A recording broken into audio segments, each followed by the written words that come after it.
Boom, boom, boom, boom, boom, boom, boom, boom, boom, boom, boom, boom, boom. Michael, Shawn, and the Takeover Legends, where the truth hurts, but also makes you laugh. Baby, tap in. Tap in. Don't never stop if you wanna be on top. Yeah. Low waist, fat, baby, tap in. Oh, I'ma tap in for sure. Tap in. Tap in. Good morning, good morning, good morning, good morning, good morning, good morning. Michael, Shawn, and Takeover Legends, we here. Yeah. We done made it to another Monday. Let's not disrespect Monday, y'all. Let's give Monday love. Without Monday, that means you're dead. Oh, Yeah. all right. That's the way to look at it.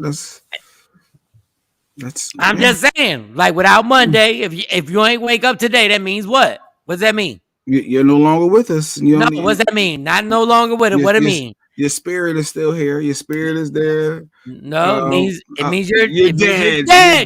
You're dead. Gone. You're gone. Every day you should wake up and be like, you know what? I could be dead. That's true. I woke up this morning. Yeah. Yes. Gotta be woke thankful. Up this morning. Got myself a no. But be happy. Like honestly. Like Don't for real. worry. Don't worry. The hell you worried about? You could be dead. Be happy. True. Right now. Monday. Right now. No matter what you're going through.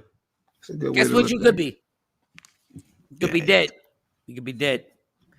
So everybody, smile on IG Live. I don't know if that's a motivating thing or what. Just it could be dead. Wow. You could be dead. Right. Just it's like Monday. Think about this. Like I think I put one thing on my reel, and it was like if somebody gave you I'm not gonna have the exact number. Mm-hmm. If somebody gave you $86,000, $86,200 every day. Mm-hmm. And no matter what you did, you woke up the next morning with 80, but it's gone. But the money's gone. So $86,200 every day. You get it in the morning. Then it goes away when you go to sleep. But then you wake up again and they give it to you again. Another 86,000 plus.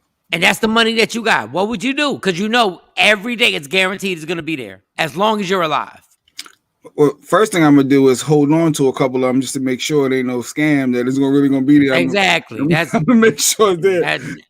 That is Jay Black's problem. That's Jay Black's problem right there. I gotta make sure it might not be another one coming in the next day. So and it may not. And it may not actually be there because you might be dead. Good morning, Kelly. Good morning, Shawn Robinson. Might be dead. Kathy Black. Dave Burns, what up, Dave? It's a wonderful morning. Afro Queen. Nah, that's not the song. That's not the song. That's how Dave be singing. It's a wonderful morning. No. It's the Queen song. Good morning. And I think to myself, what a wonderful world. Oh, okay, that's how you do it. I see pigeons and chicken heads. Yup, the whole thing. Oh, but the whole point of what I was saying was like you get 80. You get that amount of seconds every day to make life happen. That's what you get. To be happy. To be happy to do whatever you want every morning. Yeah, every morning you wake up and you're like, bam. Shawn Robinson said, everybody gets shirts. We get 86K. We'll be giving away free Takeover Legend shirts and inspiration. Yeah, but it goes away if you don't spend it by midnight. It goes away.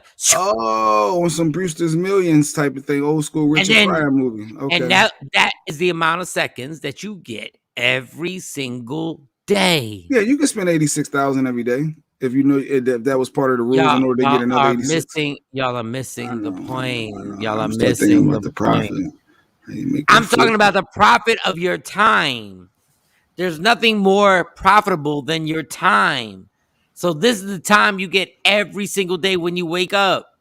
People. Right. Nobody got rich if they didn't have time. Nobody became happy if they didn't have time. Time is the most important. Time don't give me time. Because time makes lovers feel like they got... That's a good-ass song, but y'all know it. All right, listen. Give me the I'm money. telling y'all right now, the most important thing is time. And when you get the time, it's invaluable. Like you have to take advantage of the time. What you do this weekend, Jay Black? What you do? I spent some time with my Exactly. son. I spent time with my boy. Actually went sneaker shopping. A little time in the mall. It's fun going with him to the mall because we guys, we like to go get what we gotta get and leave. All that browsing and taking forever and want to stop in this store and see what they got on sale. Nah. So little time. Oh, I'm on the IG now. Here we go. What up, Shelly? No, you said you don't browse. You do browse. I You just don't don't. browse. No, you do. I've been with you when you browse. Mm-mm. Yeah, you do. No. If I'm going to Yeah. a store, I go to get what I'm going to get and I'm out. Like I don't. That's not. You're only doing that because when we're with women, we have to do that. When you're by yourself, you do glance. You do. No. I can tell you browse because you browse on Instagram. Everybody browses. I don't browse. If I'm on IG because I'm just bored. Like I said, I don't even build as much as I should be. But I'm just bored. So yeah, I may look to see what you got going on and people I know. You But browse? Do you browse on the red zone? browse. Do you browse on the red zone? On the NFL red zone? Do you browse? I'm watching the NFL Red Zone, so it's Yeah. showing me all of the And games then when what's going on. and when the Eagles are playing, do you go back to the Eagle game? Well, yeah, because that's my home base. That's the Yeah. home base. It's called browsing. It's called browsing. All It's called browsing. It's called browsing. right. That's actually called browsing. Right. You do browse. We don't browse like women. But when you were there, you looked at the windows in the mall with the superhero. You looked. Okay, I did. I Yeah. did. As we I walk love by, I look to see, oh, that store, Yeah. But I'm not looking Yeah. for items in it. I'm looking at the stores and as I'm walking by, but I don't browse. I'm like, oh, let's go in the store to see. Oh, I saw they got a 40% off sale, and no, it ain't that type. Yeah. But And what else happened? That was it. Man, honestly, I didn't really do too much anything this week. This weekend, football Sunday. Money is freedom. Yes, Sequisa. Money is freedom. Mike one time, no, he'd rather have time than money. Money ain't freedom. Let me tell y'all something right now. Like financial freedom is good. I get it, but money ain't freedom because just watch the stories of people with tons of money. Respecting time. Better respect time, y'all. Better respect time. So you'd take the time over the 86K every day. No, my point is to use the 86K accordingly. Like every day you wake up, you got like 86,000 seconds to make something happen to whatever you want. Every day. Every day you have that possibility. Or you could just chill, relax, don't do nothing for that day. I guess you just wasted your time and money. Yeah, because the money's gone. And the time, because you don't get it back. I see your point. No, like every day we have a chance to really make something happen. Every day. Like these seconds are incredible and we don't respect them until they're done, till they go phew. So you I sleep when I'm dead kind of guy. I'm a No. hustle every second. I sleep. Sleep is great. Sleep is amazing. Like I'm not that person. I'm saying when you're awake, when you enjoy your sleep, and you wake up, and then you're like, let's go. Money buys you time, Sequisa says. If I didn't have to go to work, I would have 8 hours to do whatever I wanted. All right, well, make sure that money comes when the doctor says you only got a few minutes left and buy some time. It's not about money. It's about what you do with the time. There's nothing more valuable than time. Anybody you've ever lost, anybody you've loved and lost, there's nothing more valuable than having the time with them. That's all I'm saying. Okay. Time is the most important thing. Like I get it. We need money to buy things. We need money to buy houses. We need money to pay our rent. But without time, you just dead. Dead. That's it. Enjoy this time. Enjoy your moments. Enjoy the time. And all I'm saying is like you got a lot of time to do what you want. And don't waste it. Don't waste it in whatever way you waste it, because I don't want to be Don't in a waste it on person. drama. How about drama? Don't waste it on drama. No, don't waste it on drama. Like, don't Okay. waste it on drama, because some of y'all are so caught up in this drama thing. Don't waste it on your baby moms, baby dads. Don't waste it on that. Unless it's positive. They are, we do forget that they are people who have relationship with their baby mom and baby dad that are actually positive. Like, don't waste it on, like, we really gonna worry about this or whatever. Like, All right. there are tons of people who literally have efficient relationships with the mother or father of their child. They're like, they're good. They're like, all right, we're good. Right, they're absolutely good. I would ask Sexy Mo but Sexy Mo ain't getting on here till what? A couple more minutes. She's running behind. You know, traffic be crazy with Mo in the morning when she wake up. That traffic. Wait, no, she's in the house. So anyway, traffic is crazy. So Queez, I agree to a point, because if you're hungry and your lights off, I agree to a point. If you're hungry and your lights off, you're not thinking about time. It's how you use the time. Mike, then don't waste our time on arguing with Jay Black no more. Just saying. Yeah, we're not arguing. Exactly. No, we're not wasting time. It's entertaining. You got to be entertained with it, Kathy. You got to be. Now, if you don't like it, if you don't like what we're doing, like when we're going back and forth, then I get it. You should be like, I'm not wasting my time with this. I'm getting off of it. But if you're having fun watching two people argue, then we're entertaining you. We're like, good. All right, we get it. We're arguing. I don't even know what the last argument was, but something you were wrong about. Who knows? I have no idea what I won again about. I'm tired of being undefeated. Yeah, okay. I'm tired of being undefeated on the show. This show, you know why I don't want to do this show? Because I'm undefeated.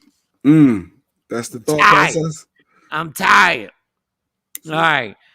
See, if Mo was here on time, then we go to Mo. Before I get into the what happened with COVID in my family. And man, let me tell y'all something. He just actually proved my damn point.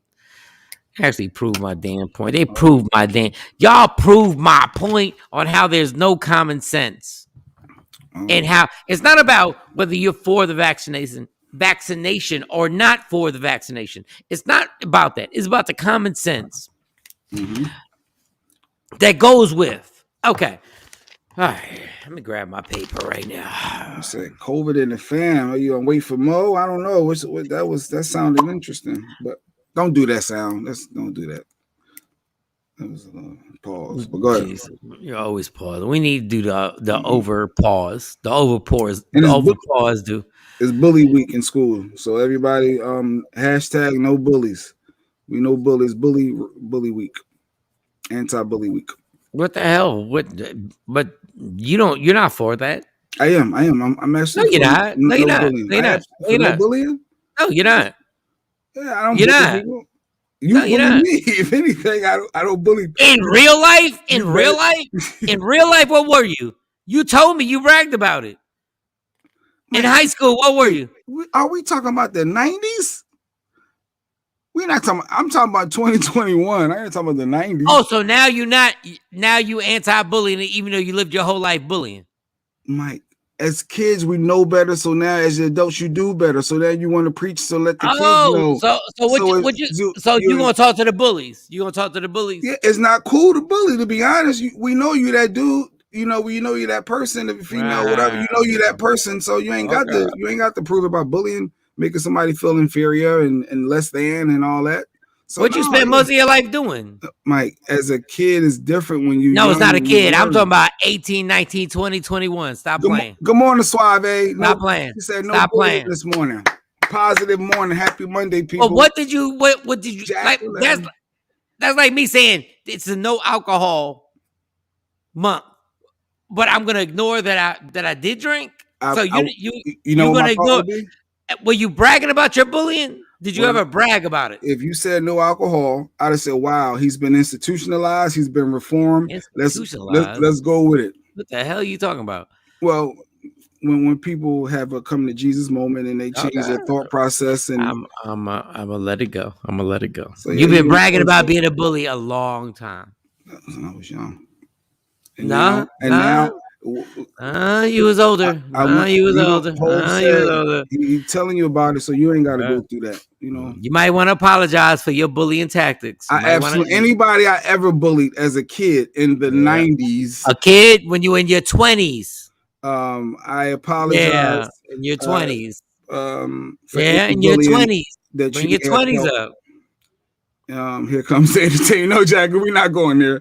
I'm just saying that when you're young, you do In your stupid things. We 20s. all done. Don't say you Like were a everybody, kid. you shoplifted. You did something at a store that you took when you shouldn't Okay. supposed to took. You All right. everybody do stupid stuff when you're young, and then Okay. as you get older, you want You to educate brag and you bragged speak on about it and being a move bully forward. when we on the radio. You bragged about being a bully. I might have talked about it, but it No, you wasn't bragged back, about and it. it You wasn't in giggled. 2021. It wasn't in 20. Okay. It was in the 2000s maybe, but it wasn't. Now it's a whole Knock different nigga. climate. Laugh about it. That Wild out, yeah, yeah. yeah, and you bragged about it, and That's trust me, you was older than 25. oh God. See, you missing the point. And what you said earlier about missing the point, it's about promoting Okay, well, I'm anti-bullying glad and that you bringing apologize. awareness I'm that glad being that bullies you. ain't I'm cool. well. I'm glad that you apologize. I'm accepting. I'm saying you apologize. Apologize. It's okay today, Mike. He doesn't have to say Oh, something. because I say apologize, and Mike like the certain words to be. No, I'm not. I'm Okay, not getting in. I'm not okay. getting into that Oh, good, yeah, because Suave. he did. Because he did brag about being a bully. He Mhm. did. And He I did. did apologize if I offended Very or good. bullied anyone growing up. And I will take the Um, apology as a sorry. I don't even want certain. We're not getting into that. Okay. All right. He all admitted right. he was wrong. That's No, big. you said all right. That is big. I acknowledge that That bullying is ain't big. cool. I think my son wearing anti-bully shirt this week. I think the school is doing a big awareness at his school. So maybe like that for other schools. I'm just saying anti-bully awareness. I like that. You should. And we should. I like that also. I totally like that also. I'm gonna probably post a picture or something of anti-bully. I'm gonna post a meme or something. Just remember that disrespectful stuff you were saying. So you can't let nothing just be what No, it no, no, I is. let it be. Like no, I you let it did. You be. just that was I just shady as I don't know what. But all right. You were shady. All right. For this You were go left. you were shady. It was something positive. It's about to go left. So let me just No, I totally understand. You're right. right. You're right. I'm just You the just can't let audacity, that go. the audacity that you have, the audacity that you have right now. But yeah, bullying is horrible, and it's something that we should fight against, and people should be allowed to be who or what they are at any moment. At Mm-hmm. any moment. Yeah, and sad news, Freeway lost his daughter. I saw that. I was Oh following my his journey. God. Yeah, Harmony, his daughter Harmony, Jesus. cancer. She was battling it. She was in and out of the hospital. But yeah, shout out to Freeway, a friend to the show. God. Prayers to the family for sure. Yes. Oh my God. That is so Yes. horrible. God Yeah, damn it. yeah. Thanks, Shawn. Thanks, Phew. Shawn. God. But I guess hey, we can't ignore, life. You can't ignore it. I'm saying every ounce of prayer to Freeway and his family because I don't even know. Oh God, man, that's so horrible. That's so horrible. Yeah, no, I'm not bragging on that. No. That's Good so morning, horrible. Ashley. Good morning, Good Ashley. morning, Ashley. We're gonna keep it moving, and Yep. but we have to like Philadelphia Freeway, like Jesus, like every prayer, every thought, every positive thought, everything goes to you and your family. And then, what time is it? 7:26. Yeah. I will give you the most outrageous. If y'all give me like 5 minutes, I'll give you the most outrageous story on what goes on with COVID. Like what, but like And you said I'm personally with your family, so I'm interested to hear yes. this. Yeah. No, this is the most amazing. When I tell you there's no common sense that goes on, like I'm going to take I'm going to grab my coffee when we talk about this and just give me like 7 minutes to understand why this is so crazy. It makes no sense what they're doing. And it's not about me being against vaccinations at all. It's just about the procedure that goes on if you just want to be tested. If you just want to be tested, I'm gonna give you the story, and my God, yo, I don't even understand. Do you got COVID? No, Okay, no, right. I don't know. I Oh. don't know. I have no idea. I feel great. But when I tell you Mike look like Lionel Richie, Look like Lionel Richie. I don't know. I have no idea how. Hello? Is it me you're looking for? Because I wonder where you're at. So you don't know. That must mean it's somebody that you're really in close contact Yeah. with. Oh, I'm looking forward to hear this. Hopefully everybody all right. I just feel like taking a Black and Mild break because it's so dumb. It doesn't even make any sense. Like what happened yesterday. So it's crazy. All right, we'll take 4 minute, 5 minute break. It don't matter. 5-minute break. We'll come right back. Michael Shawn and the Takeover Legends. And by the time we get back, A sexy clip and a mode. song. I do one clip and a song. All right. One Cool. clip, That's easy. one clip and a song. Yeah, that's about 4 minutes. That's 4 minutes. All right, we'll see what happens. If Three not, and a just half. started. All Three right, and a Michael half. Shawn and the Takeover Legends. Yeah, y'all. Y'all, it's Michael Shawn from Michael Shawn and the Takeover Legends. And just in case you missed the show, check this out. You know, I'm a Philly implant. I grew up in Arkansas, right? First person I meet on, I told them this last week. First person I meet on a plane in Philly is who? Amir. And he's like, you don't know who the Roots are? Just going back to that era, every band evolves. Where do you see the Roots evolving from? I mean, you've cracked the ceiling. Where do you see the band as a whole going from here? I mean, right now it's like, you know, look, you see all this, it's getting right. So we obviously can't go backwards, right? So Right. I mean, I think at this point it's just trying to parlay where we're at with the Tonight Show and also kind of building on that. You know what I mean? Like right now, like Amir's doing amazing things with his, you know, with his DJ stuff, with his food stuff, with his podcast. Like he's got like 1,000 things going on. Like those are all his babies.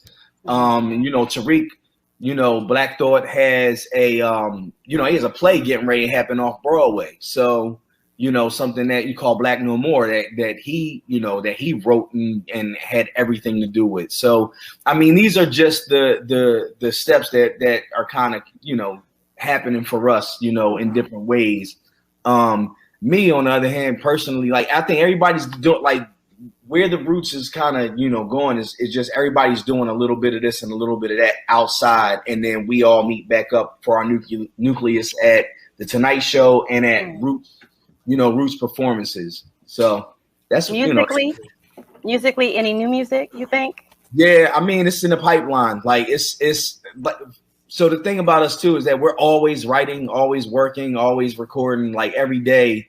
You know, obviously the pandemic slowed things down for us a little bit because we weren't able to all be around each other the way we are normally, you know, at the studio. But you know, prior to that, there's just so much music just laying around that, you know, and still being recorded.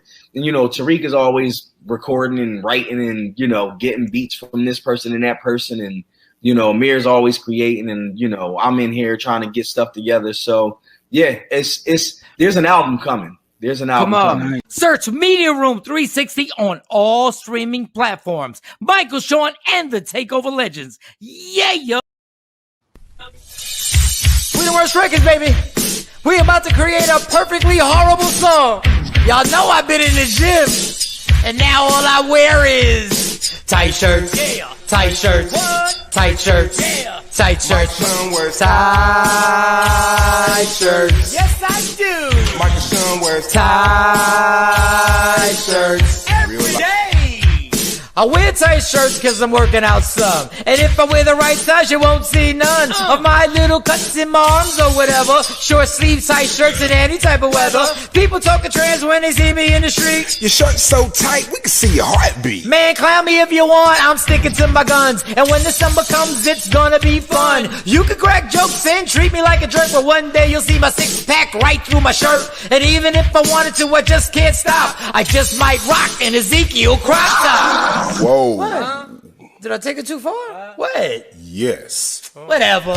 Tight shirts in the morning at work and when I grieve. I even wear tight pajama tops when I sleep. Tight shirts, tight shirts, tight shirts, tight shirts, tight shirts, tight shirts. Every day. My son wears Tight shirts. To the gym or wherever.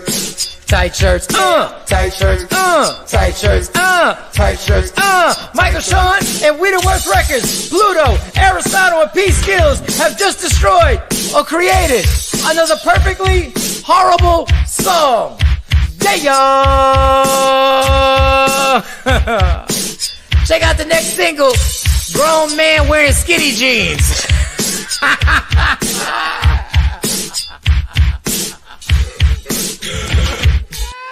That's it, bro. Mix it up, bro. Michael, Shawn, and the Takeover Legend, where the truth hurts, but also makes you laugh. Baby, tap in.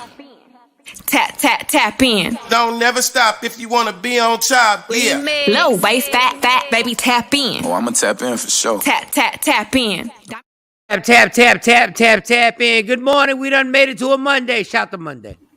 Shout to Monday. Good morning, team Queenborn. Queenborn, good morning. Queenborn. Let me get this IG live popping. Everybody on there is Michael, Shawn, and the Takeover Legends. Jay Blizzy, Jay Black, Michael, Shawn.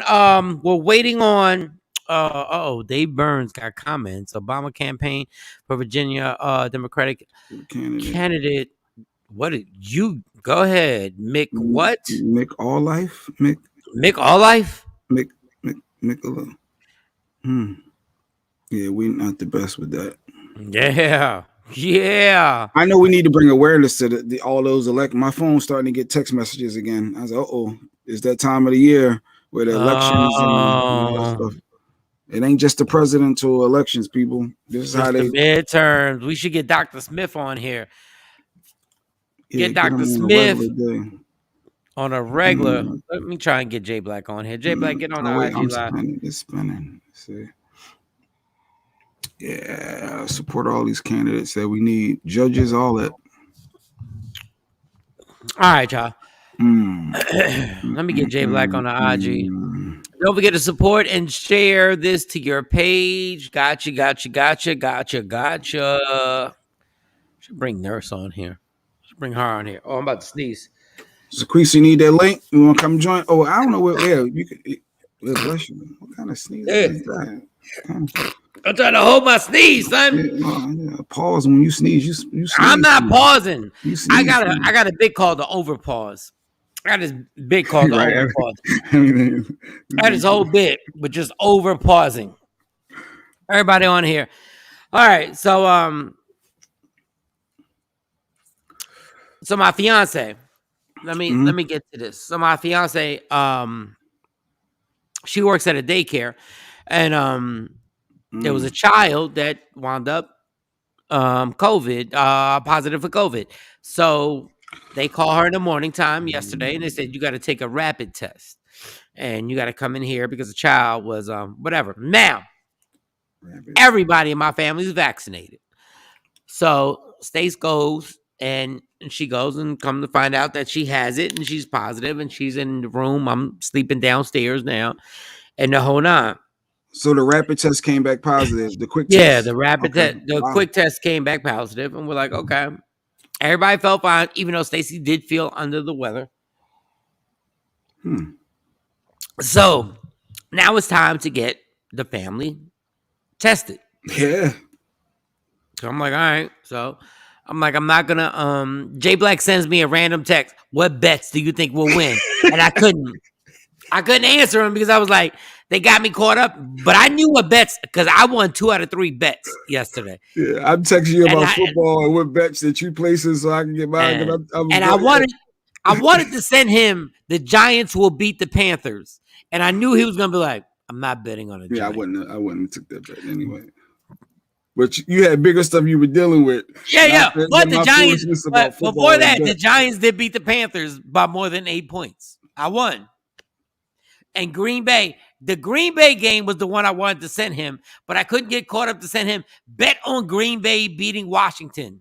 And I bet on the Chiefs and Pat Mahomes. There's no way they're gonna right the ship. They're about to blow out the Washington Redskins. The Chiefs are. All right. The Chiefs are not. There's a good chance the Chiefs won't make the playoffs this year, dog, because everybody forgot that if you lose the Super Bowl, if you look at the odds on what happens to teams that lose the Super Bowl, they normally don't make the playoffs. Okay, back All to right, Stacey. Chiefs are horrible. Let's get back to Stacy. She tested I'm just letting you positive. know. Okay. I'm just letting you know. I'm just letting you know. Everybody forgot what happens to teams that lose a Super Bowl and what happens the next year. They normally don't make the playoffs. You Okay, could 'cause they research won. that. Wait, didn't they No, lose the year before that and then they came no, back? they won. They won their first Super Bowl and they lost their second one. They won, and then they lost against the Bucks. They beat the So Rams and lost they against the didn't Bucks. make it there the year before. Prior to them winning, they didn't make it to the Super Bowl. Okay. Yeah, good point. Wow. Okay, just telling you, just letting you know, the Chiefs are going to be a good bet to lose. Well, I'm not betting on them ever again. But either way, so I'm texting you about bets for football, and Yeah, you got COVID in the house at this point. So Stace yeah. got So COVID. I just we're supposed to get these tests, and then the propaganda starts. This is my problem with the COVID. It's not that I don't believe. What I don't believe is how it's handled. Like, it's nonsense on how it's handled. So I will tell you why. The twins had already been tested October 3rd. They were clear. They were all good.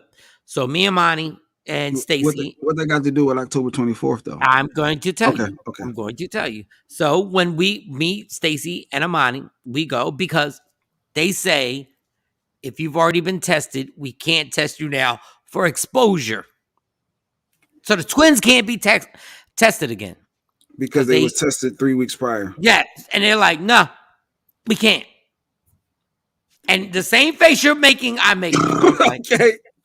All right. So when we get there, the first thing they ask you is, do you have any symptoms? Technically, no, we don't. But I would like to tell you, when they ask the question again, do you have any symptoms? And in my mind, this is what I said. In my mind, this is what I said in my mind. Yeah. I said, the symptoms I have, B word, is that the person that I share a bed with and that we live with has it.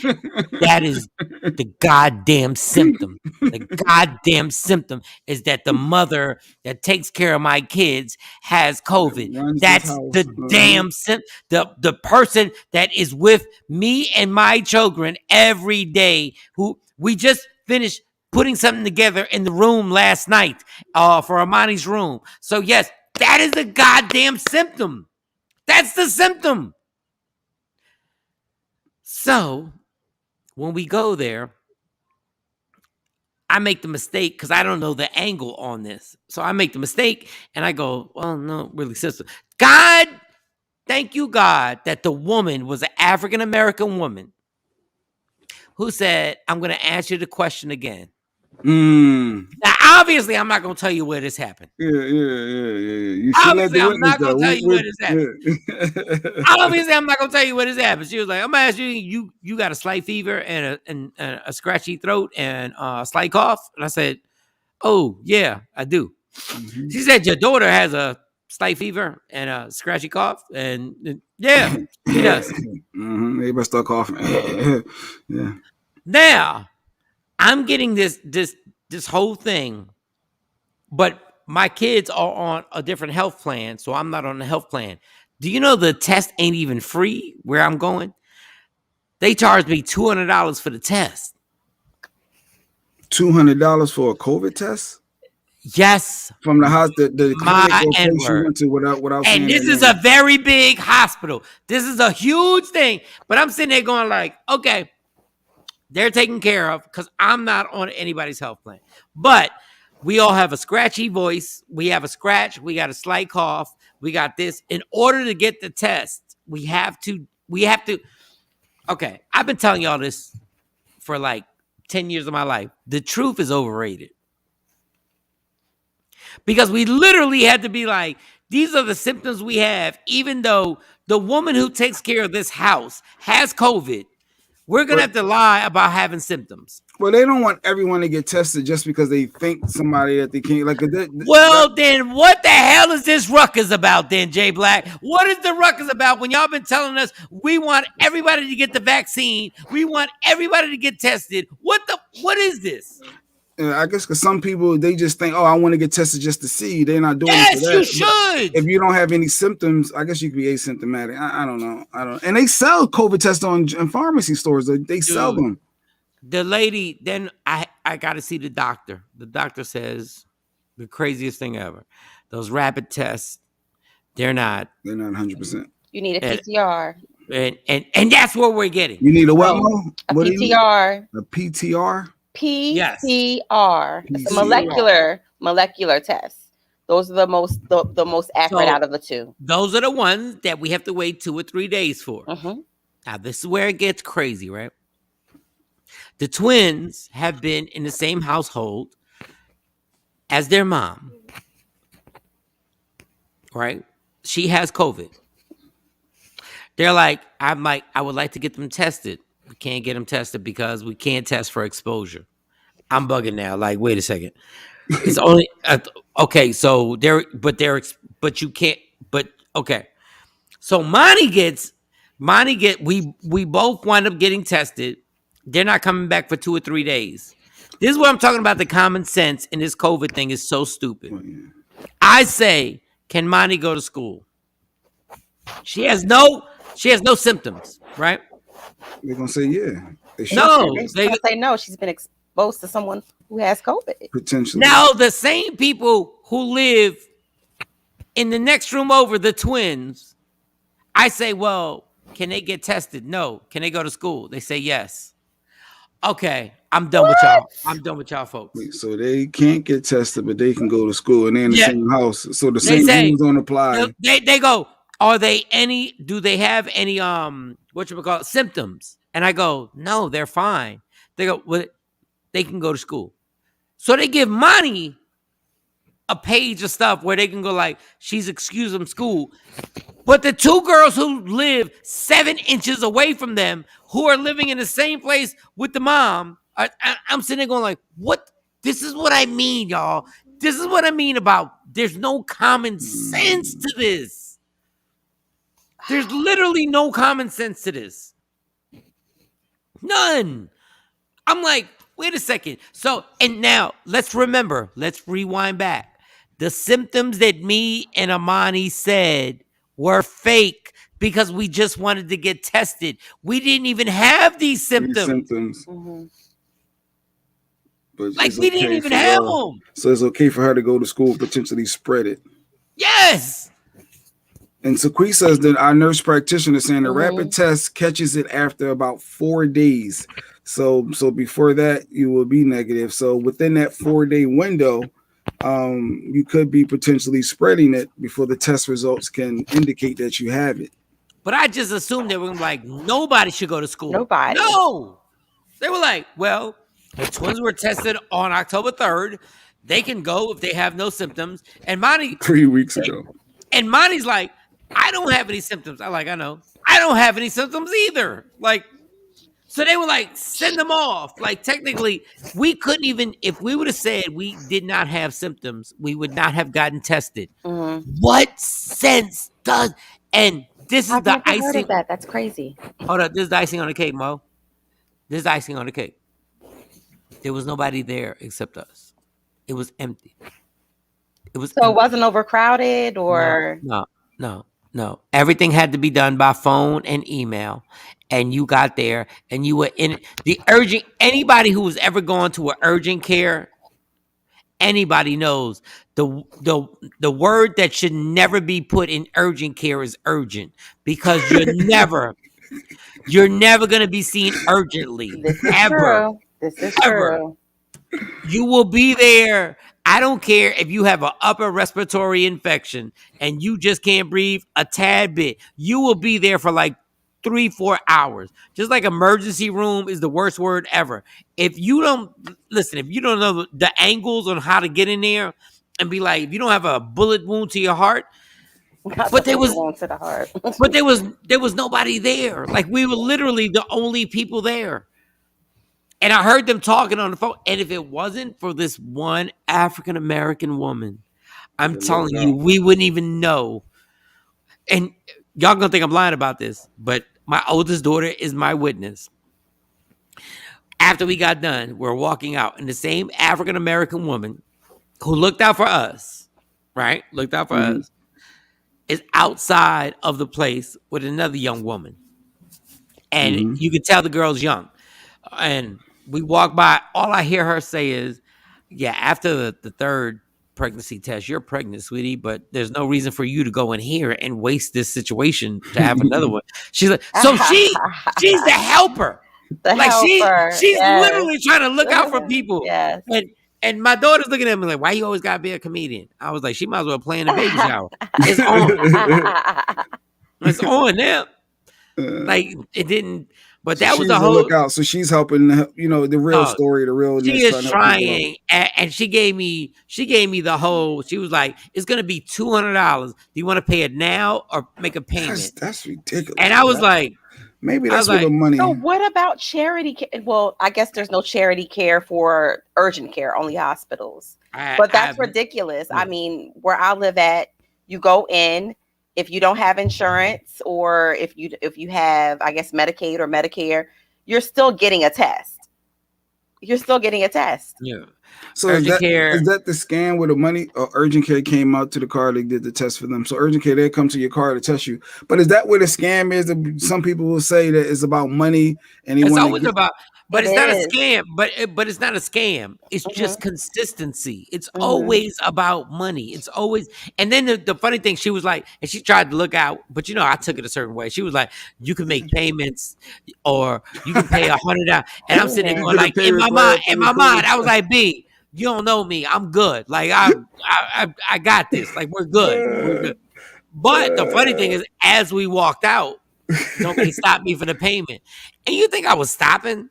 Send that bill. Send the bill and wait in line. Because I really wanted to be like, yo, we supposed to pay. But then I was like, I done had it with this. And we walked right out. So but this black lady was really like Rosa Parks of this place. She was really trying to help people. Go ahead, Jay. No, like I was saying, the COVID test I know is over the counter at the pharmacies. Like Sequisa says, it's $24 at CVS. Yes. You can go buy your own and take your own test. Don't do that. Don't take your own test. Don't take your own. Why not? No, the hospital. No, my test. son had a little sniffle, and my wife called them with the symptoms, and they said they sound like a regular cold, but they suggested to go to pick up a little test from CVS or whatever, which we did, and we did our own. They tell you how to do it, how to keep it, and how to do the boom, and they had to do it twice. Just think about this. If this is the greatest pandemic that has ever hit, ever, you really gonna do a home test? We did. Good morning, Sheree. We did. I'm scared of the flaw in the error margin in the home test. All day. So you What might do you as mean well the fly? drive. You up your nose and you circling? Was it 30 seconds? But you don't know if you have dug deep enough into the nasal cavity. You don't know. Like you don't know if it does. test is. It does. The bottle tell you if it doesn't have enough of what is needed. It will show you the indicator. It will show you that. All right. Well, make sure when they that home AIDS test. Take that home AIDS test. Here we go with AIDS. See, you're going to blood and other. I'm talking about this is the most. This is what they're telling us is the greatest pandemic ever, and they're telling us to get. What was the name of the test you said, Mo? The rapid test at home. Oh no! You need a PCR, a molecular. A PCR. That's the more. That's the most. And that's what they told Stacey she has to get the PCR. We got to get these PCR tests. So now there's a home remedy that you can just go. I'm not doing it. And so there's a chance that her rapid test that said positive could be a false positive. Is what you're saying? No, everybody said the same thing. They said normally it's a negative. That's a false negative. Yeah, there's no such thing as a false positive. It's never a false positive. That's what everybody said. But it's still that in general. So it's COVID in your house. It's COVID in your house. So right now y'all got COVID in the house. But I'll give you the greatest one. She took the test from a nurse, right? And then we were like, I want her to get tested. They won't test her for another 10 days. and we just wanted to make sure that she had it. And that's another stipulation. They won't test her. So They will tired of not people. give her a test. And I'm like, what type of non-common sense is this? So who gave her the rapid test? The urgent care did. No, there was a nurse What? for the job that she works at. Gave her a Okay. test. And my bad, and once again, this is why the truth is overrated. I should have never said she got tested. Because if I would have said she wasn't tested, we could have all got tested. But because I told the truth and said she already has it, they were like, oh, well, we can't test her again. I'm like, you know what? I'm not messing with y'all. That's why y'all deserve to be lied to. Y'all deserve to be lied to. The nurse practitioner said you went to the wrong place. That's ridiculous. And Squeeze, I understand what you're saying, but out here, and I don't want to say their names and everything like that. It's like a major, like if she knows the name, if I say the name, she's gonna be like, really? That's what we're doing? But I should have lied from the door. So is it because they're getting flooded though? Is because the hospitals and urgent cares they getting flooded with everybody, every sniffle? I think I got COVID. Jay, there was nobody there. There was nobody there. You did say that. There was nobody there. It was football Sunday. That's why. No, but I'm saying like during COVID, there was literally, it was the quietest I've ever seen urgent care. And because Monty has asthma, the way she has asthma, I've been there a ton of times. Mm-hmm. Like all I had to do was lie the entire time. We all have symptoms. We all have fevers, and we want to get tested. So the elephant in the room for me is thinking, knowing that they okayed Monty to go to school, but you know that she could have been exposed. No. It wasn't Monty. It was the twins. The twins were okay to go to school. No, either way, did you send anybody to school? Everybody went to school. So you're no, dog. They're all in the same situation. But you're not helping because if they got it, they could be. I don't give a fuck. See, that's what's wrong with people now. No, if everyone takes it serious and be precautious, dog. The people doing the test aren't precautious. They told me, they were like, listen, we can give for Monty. They said we can give Monty. She was like, she doesn't have. They took the temperature. They took this. All right, she doesn't have, but we'll give you this doctor's note. She doesn't have to go to school, but she's good. And I'm sitting there as a parent going like, what? And then I go like, my twins just took the test like 2 weeks ago. And now they're with their mom. And us, not with their mom, us as a family are living in the same household. And they go, do they have any symptoms? And I go, no. So they can go to school. Can they get tested? No, we can't test them just because they were exposed. What do you want people to do? I thought that was the protocol. If you've been exposed to someone that you live with that has it, you should be now. But I guess if you don't have symptoms now, that's the new way to go. No symptoms, no tests. So by your own. So Stacy's in the bedroom. If this is true, I wouldn't say that for everybody. No, Stacy's in the bedroom. So we're feeding her and leaving food and leaving whatever she wants in the front door. I'm sleeping on the couch. You walking up with mask on, with a tray of food. There you go. Hey, no, she won't. No, she won't even open the door, which I think is dumb because I just laid in the bed with you last night. I just laid in the bed with you. But you know better, you do. But that's not dumb because it might have not had spread, but it could now. Don't expose yourself potentially. So that's smart, actually. Oh my God. This doesn't make any sense. I'm telling you, they are playing us. So this doesn't make any sense, but I'm going along with it. Because I got other things to do in my life. So I'm going along with it right now. So I'm sleeping on the couch. She's upstairs right now. I'm about to wash the dishes after we get off the show. And break down. You gotta do all the household chores and duties. Stephanie, I'm about to wash the dishes. I'm about to do a whole bunch and clean out what's going on. Then we got some stuff going on. But my thing is like the kid, yeah. Everybody was in the same situation. They're like, the twins can go to school, but Monty should stay home. Why? If I show you where they're at, this doesn't make any sense. This is why this whole problem is such a problem. There's no common sense to this. And Steph says, sorry, Mike, to tell you, but slowly each one of your family members in a home will get some form of it. And we took the vaccination. Hold up. Let me tap the mic. We all took the vaccination. It doesn't prevent it though. I know, but that's not what they said. I want everybody to review in their minds when this was first happening, what they said about the vaccination.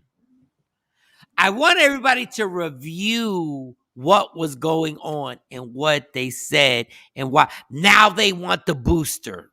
Still information. Yeah, and they said something about if you don't get the booster, you won't be fully vaccinated anymore or something.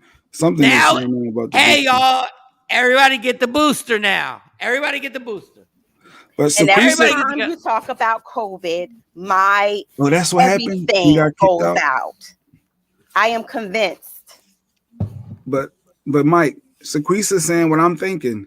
But that's why the numbers are going back up, because people that may have been exposed are taking it lightly and sending kids to school that can be spread. Like that's, you got to keep everybody home. I don't care. We've done everything, and y'all liars keep lying to us.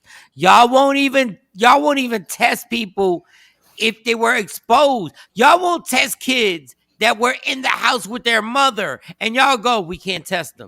Why not? Costs money. It don't cost money. I don't know. Do you have a pulse ox in your home, J Black or Mike? I don't know what a pulse ox is. I think this thing my mom brought. Yes, to check your oxygen levels. Yeah, okay. Yeah, my mom put it on your that. finger. You can put it on your finger. Tip it on your finger. It tells you your numbers. If you're breathing, your oxygen levels and your pulse or whatever. It tells, yeah. This is ridiculous, dog. This makes no sense. Like even when you want to test everybody in your family, they're like, well, no, what the hell does it make sense to go like, we can't test people based on exposure? So what are you testing people on? Because in order to get it, you have to have exposure. Yeah, just buy your own test from CVS for $24. But then they tell you that ain't something to rely on. But it's better than nothing. It's better than. It's not better than nothing if it's the wrong answer. Testing should be free. I mean, bottom line, testing needs to be free. If you present with no insurance and your insurance is not going to cover it 100%, it should be free. On the same school bus, one was exposed, but the other one wasn't.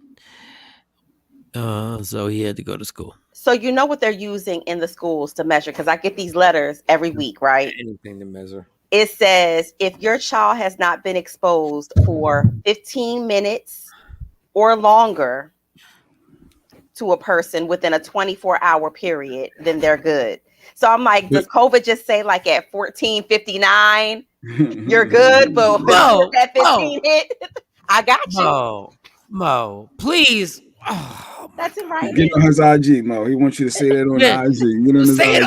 Say it on the guy. Oh God, please say it. They put this in writing, and I'm just like, really? The nurse said to give her a call, Mike. Yes. I'm gonna give the call nurse because she's good. That is the most. When I realize, and I keep trying to ignore this whole thing. I keep trying to say, yo, the common sense in this doesn't make any sense at all. But it really, now when I see it face up, I go like, what are y'all talking about? Like, 1 + 1 don't equal 2. What y'all doing right now? Like, I got 3 girls in the same household, and you're telling me 2 of them can't get tested because they got tested 2 weeks ago. Because we don't do tests on people who are exposed. What? Yeah, something's off. Maybe you misunderstood something. Oh no, I got the paperwork. They're so cocky.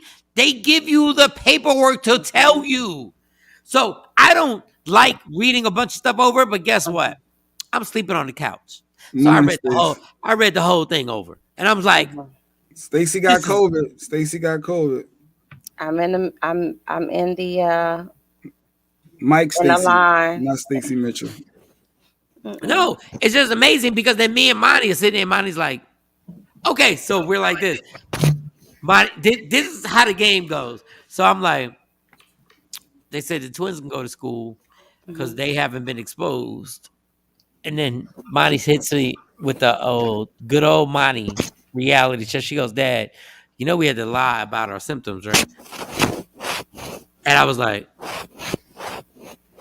oh shit, we did. She was like, neither one of you, me or you don't have any symptoms. We just had to lie to get a test. I like, fuck it, take your ass to school. But that's where I disagree. That's the part I disagree right. with. I don't that's crazy. But wait a second. They told the twins they can go to school, and the twins have been around Stacey even more. But you the parent, you know better, you do better. You know darn well. What is no better? No, what is no better do better? The twins, all three of these girls have been in the same situation. As the nurse said, do they all share the same bathroom? Does Stacey share the same? Yes. So there's a good chance that maybe their symptoms haven't started yet, and it may take a day. Usually, like 2 days prior. Jay, you just answered the same showers. They come in, they use our showers. All three of them will come in because we have the bigger bathroom, and they come in. So you're saying the twins can go to school, but Monty shouldn't? No, I'm saying as a parent, you don't send them. You don't send none of them. They got to stay home. You're going to police and parent them for this.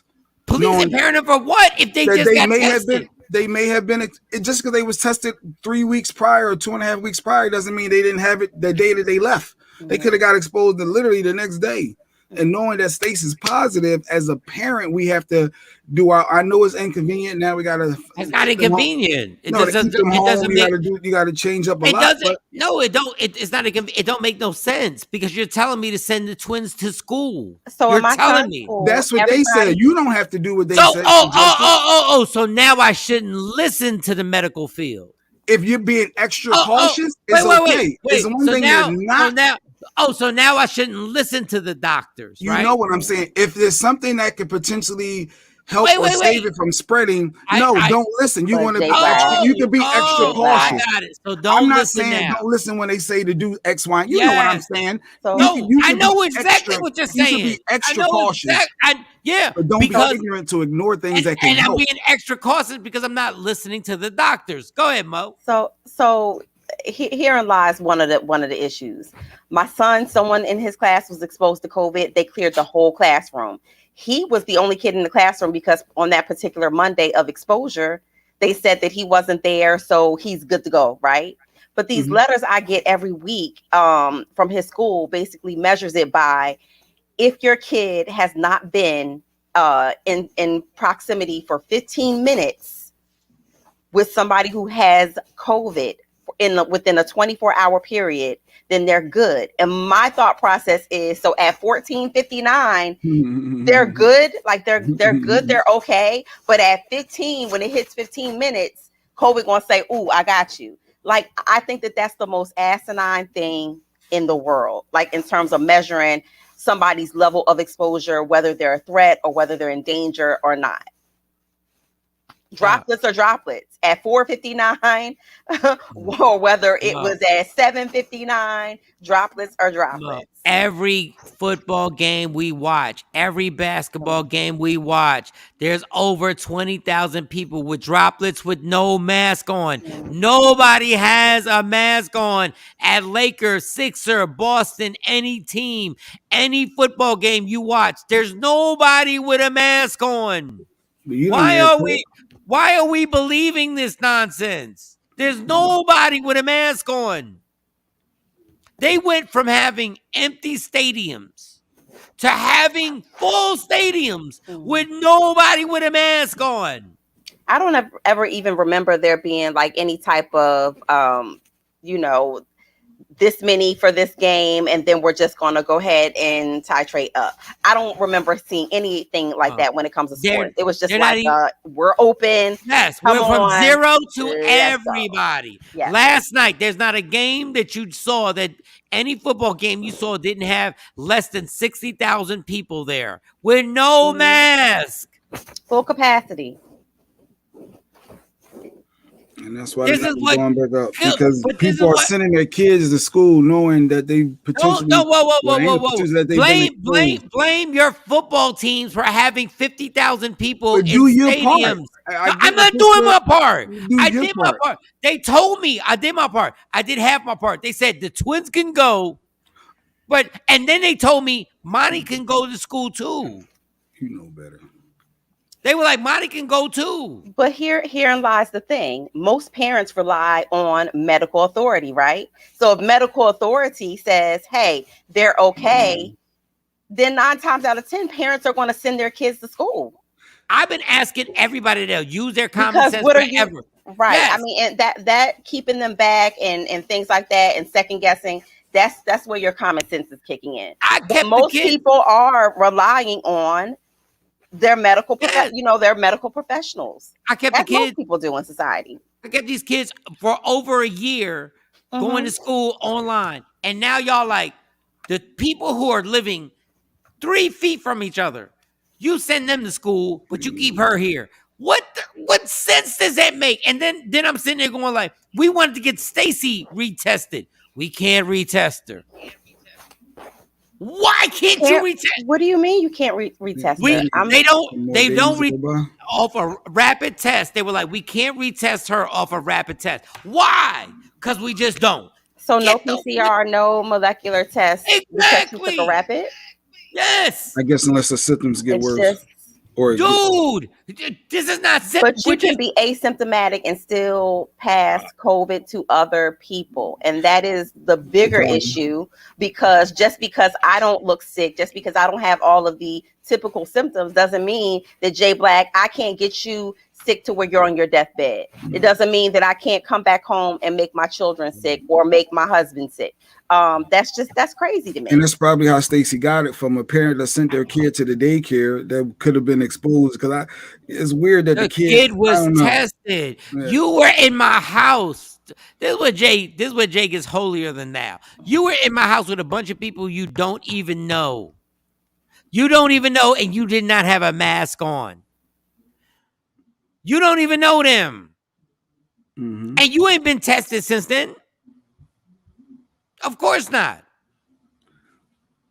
Yeah, you ain't been tested. The only reason I got tested was because I had the surgery, and that was exactly. June, the end of Stephanie, May, testing is at a hold because it takes a week to show symptoms. At least that's what they say. And your kids, I'm assuming, should not go to school because they have had direct contact. And that's what I told. And they said no, they don't have any. Like, man, fuck you, Jay. Like in real life, dog. Like, you really get on my nerve. I sat there and said, so I should send them to school? And they were like, yes. They don't have any symptoms. Someone who was confirmed. The whole family will have to be on shutdown for like 14 days or more because but that's Stephanie, what we did in my house. When my daughter caught it, we all got shut down, and she was locked in the room in the bathroom upstairs. That's all her world. We all stayed down in the way, and everybody was locked down for 10 days. Actually, it might have been 14 days of that, 10 to 14 days. Jay's so full of shit. All I know that's what happened in my house. My mother brought, and that, yes. That's still reading? Oh. My mother brought it home from school. It's all nonsense. This is all how they handling it. It makes no damn sense. It makes no sense. All right. We got our financial expert is in the waiting room. Kamari is here as well. I'm just bugged out that, I'm just hopefully that Stacy is going to be okay and not have no real symptoms, and that she get it mildly or nothing at all and can get through it. But yeah, y'all got to definitely stay away. Because the likelihood, like Steph's saying, is high and probable that it can spread. No, that's not what Rochelle. They wanted to spread, Mike. They don't care about us. No, I believe how nonsense this is. This is crazy. It's crazy.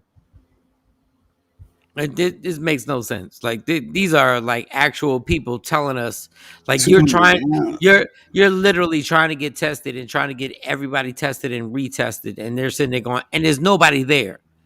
There's nobody there, and they're literally telling you, if you were exposed to it, we don't retest for that.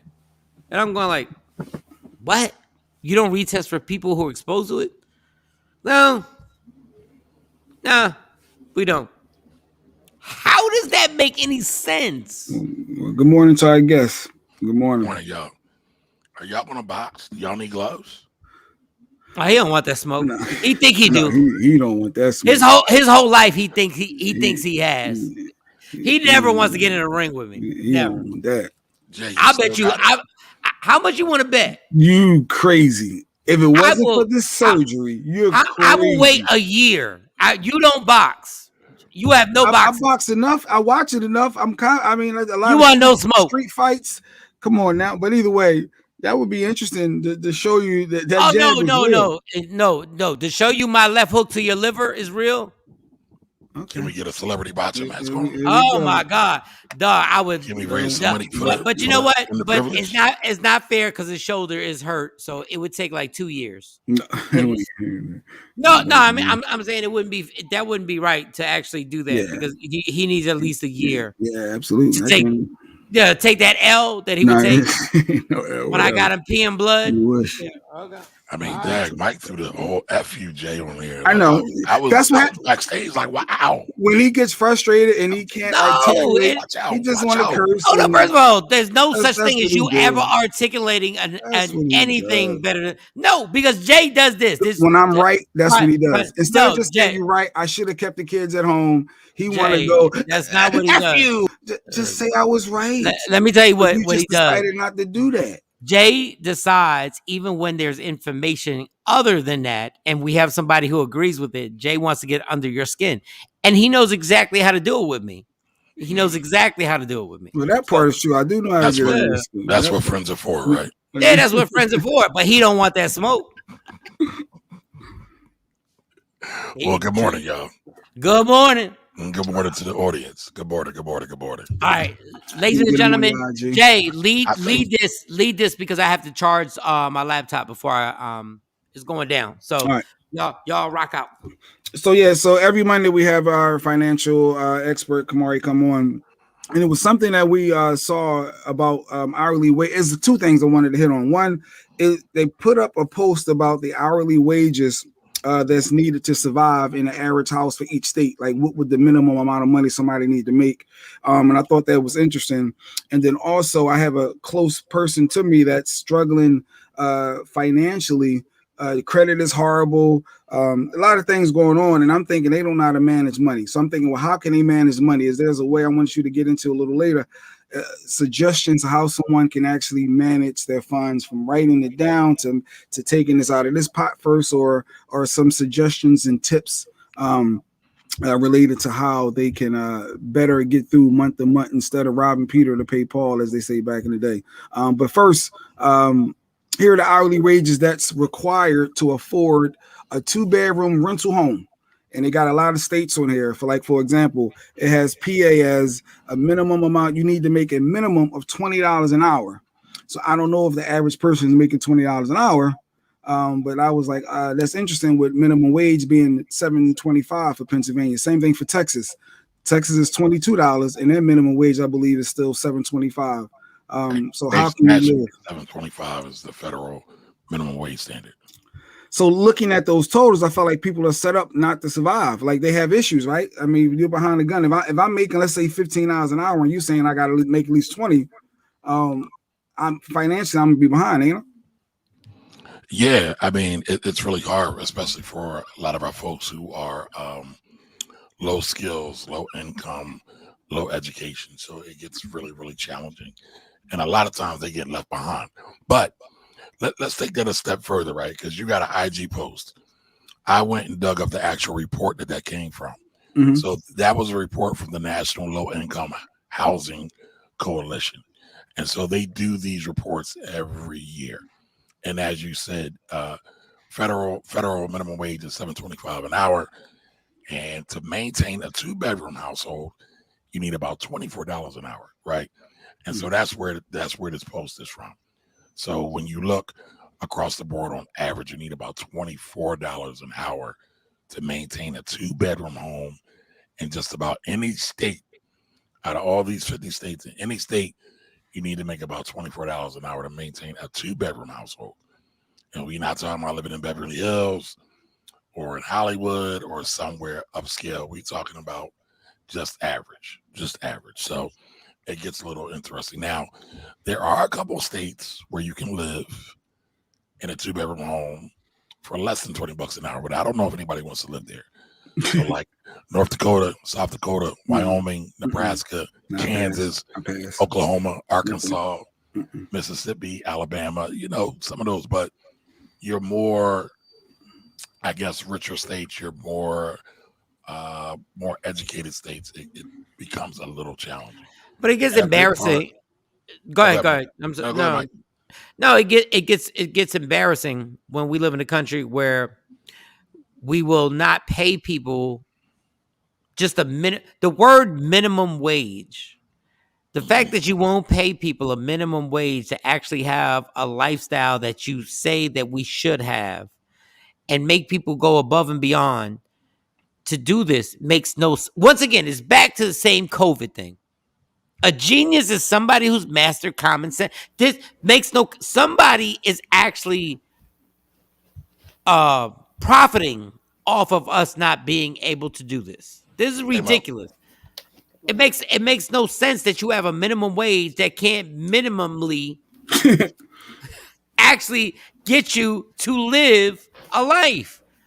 But then it all kind of coincides where it's like, so what do you do if you can't? If you're working a minimum wage job and you can't? But like, what do you do then? The basics, right? Let's go back to the basics. What is this country founded on? They were founded by farmers and business owners, right? This country, when they broke off from the Brits because they were tired of paying taxes, they were business owners, right? The system is based on business ownership and investment. So if you're not in alignment with that, request IG, by the way. Go ahead, Mo, too. All right, hold on. Y'all got me doing too many things at a time. I'm a dude. I can't multitask. We want people on IG to hear all about that. Yeah, this is a threesome. Jay Black knows all about that. He can't walk and chew bubblegum either. Hey, listen, I admit it. I have no problem with it. But back to the topic at hand, right? The system is built for entrepreneurs and business owners. And so when you are not in lockstep with that or in league with that, then you're out of sorts with it. And sadly, there's always going to be a lower class. Now, I'm not what's the word? I'm not promoting that or saying it's okay, but I'm just looking at it and saying this is the reality. So how do we not find ourselves in that position? Because this is the story they don't tell you. There's 5 million unfilled jobs across America, but they're all high-tech jobs. So what does that mean? That means folks got to get more skills. And I get it. I had a mom who worked for Amtrak for years, got hurt on a job, and couldn't go back, and she didn't want to learn the skills. So you get a certain age, you don't want to do certain things. If you are younger and education wasn't promoted in your household or in your neighborhood, it becomes challenging. I get it.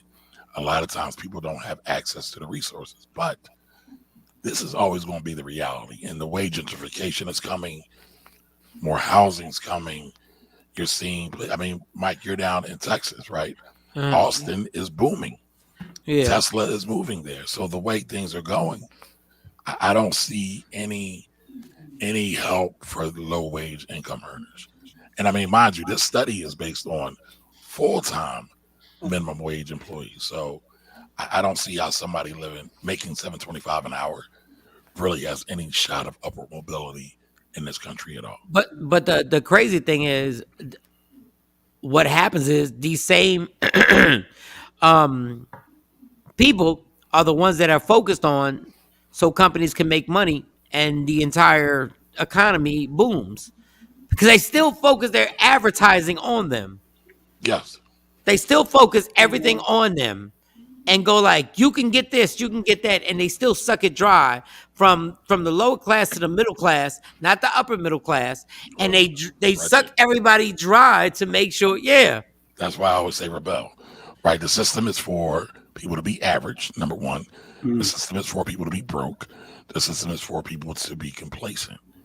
You have to do something different. You have to go against the trend. And again, I'm not saying that's easy. What I'm saying is, you had to choose to take the hard route. The greatest thing my Is it- grandfather ever said, my mom's dad, he said, "Stop letting them make you spend money." In Spanish, he Facts. said it. Stop making them. Oh, translate that for me, Mike. I, Yeah, break that down. Break that I down. wish I could. He said, "Stop making Making them, them. allowing them to make you spend money." Because my grandfather was the type. My grandfather was a merchant marine. He got into mutual funds and CDs in the 80s. I don't know Smart how a man. man with an 8th grade education did this, but his thing was pay off everything. Don't let anything linger. Pay off everything. And he was just like, but that was his whole thing. Stop allowing them to make you spend money. Now, here's a thing about that, right? I think it's 1974. 1974, on average, your average American will see about 500 ads or ad impressions, right? Yeah. Daily. Anybody guess what it is today? And that was from newspapers And some radio, so newspaper, radio, TV. and TV, newspaper. So now it's probably like 300,000. It's about 5,000 a More, day now. yeah, It's yeah. about 5,000 a day. But that goes to show where it all is. Now, guess what GDP is? And for GDP, it means gross domestic product, meaning how much money the whole country makes. 70% of GDP of the United States economy is on personal spending. Going to the grocery store, buying shoes, getting nails done. When Mo gets her hair done, the system is set up for you to spend your money. For average everyday people to spend your money. That's what it survives on. So they promote that. And the corporations spend billions of dollars every year on research. What kind of research? Psychological research to figure out what Yep. triggers to push your button. So turn out the TV, turn out the radio, and do what some of the greats did, some of the great prophets, right? Jesus, Muhammad, Buddha, what do? They all somewhere along the line wind up being underneath the tree, contemplating life. And so I'm not saying we all got to go to nature, but it might make sense to unplug. Just No. Is You there some un- truth to this though? I think Action was on to something because a lot of he's saying it, but a lot of business for the come with the minimum wage to pay somebody $24. If I own a shop, can I pay, somebody $24 an hour full time if I'm not making that money coming in? So debt to income ratio still has to be considered, right? How can we expect them to pay $24 an hour if they're not getting that money in? Well, some of them are getting it in, right? So one of the first cities in the country to adopt a $15 minimum wage was Seattle. And everybody said, oh, it can't be done. So what might happen is some of the costs get passed on to consumers, right? They increase prices on, let's say, a hamburger at McDonald's, or the owner may make a little less profit. But it's some places it's doable, some places not. But I don't have a whole lot of faith. I don't have a whole lot of faith in people being good human beings and paying good money. Air Jordans and Nike are paying people cents to sew them. Yes. Different market Cents. though. That's why it's No, in Korea. but what I'm saying is, By the fact they don't is survive. the same philosophy doesn't change. It's just the change in what money. That's all it does. So It changes. Well, Amazon has no reason in the world not to pay everybody $24 an hour. They have no reason in the world. They have no excuse in the world. And yet Anybody who works for Tesla Mhm. has no reason in the world. No reason. Virgin Islands. But I the guess majority, Richard Branson, the majority of businesses in the United States are small businesses. It's not your No, Tesla. what I'm saying, saying, Mike. I got you. but what we're talking about is restaurants, and we're talking about like you own a barbershop and stuff like that. Owners like me, small business yeah, owners. I but the got it. problem is the people who do have the money aren't ever held responsible to actually pay. You can actually say there's a law that says you make this, you have to pay this. You make this, you have to pay this. You make this, you have to pay this. You know how they do that? They do that with your taxes. And they deal with minimum wage as well. But let me ask Yes. you, Mike, cheap labor, right, wealth has always followed cheap labor. What was slavery about? Slavery was about cheap Cheap labor, labor. right? And so now we see people going to Asia, uh, like you said, Jordan's cheap labor. Now, some of these companies are bringing it back to the States because some of their other problems, like what we're seeing with microchips and semiconductors, they can't get them out of Taiwan and get them to the rest of the world. So it's an issue. But at the core of it all is education. So folks here couldn't make the iPhones the same way that they could be made in Taiwan or China. So you had to bring back the educational component, and people had to take advantage of it. Now, Mike, I want to ask you a question. You want government to tell you what to do? Let's say you do a bang out Netflix, HBO special, you generate $1 billion. So you want the government to say, Mike, Shawn, you got to pay people $25 an hour minimum, even if all they're doing is, you hire me, I make a great cup of coffee, and I can get dry cleaning like nobody's business. You want to pay me $25 an hour for that? Yeah. Okay. Because I know what the big result is. And I know when people say stuff like that, it's because the hidden agenda, not you, but the hidden agenda is to make sure that we don't fulfill everybody else in here to make money. Yes, I made $1 billion. You make a good cup of coffee, and those are the union rules. Yes, I'm No, cool. no with union. it. No union. You're going to do Yeah, it on your I'm own. I'm cool with it regardless. I'm cool with it. Okay. Because I already know the end result of people not being able to make this money, where it goes. It goes to, I made $1 billion and I'm hanging with the crew that makes a whole bunch of money. And then the rest of my people are struggling and they're sitting there doing what they got to do. And then we're critiquing their lifestyles So and let me everything say like this. that. One of my favorite heroes that I feel does not get the credit they deserve, and they get clowned because they don't know the story, is MC Hammer. MC Hammer did exactly what he did. Like, Yep. and then what happened? Right? And, I did a whole video on this. But that wasn't the sole reason why Hmm. he ended up in financial ruins, is because he helped so many people. That's one of the attributions, but That it was a wasn't major the part of it. sole reason. That was a major part. But to your point, Mo, because I love facts, I'm glad you brought up the facts. Business slowed down for him too. So he wasn't able to tour, but he was still carrying a staff of 50, 75, 100 people. He couldn't be as lean because he was taking back to folks during the crack era that was getting in trouble in their hoods and their communities and taking them on the road. but if we would had a financial person who actually handled his business correctly, because guess what?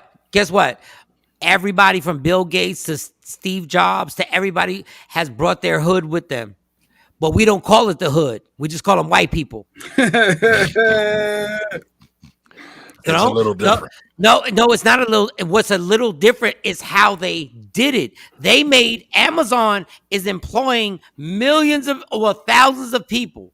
No millions. Tesla is employing millions of people. That is what Hammer was doing, bringing these people. There are a lot of people Amazon has that smoke crack that we don't know about.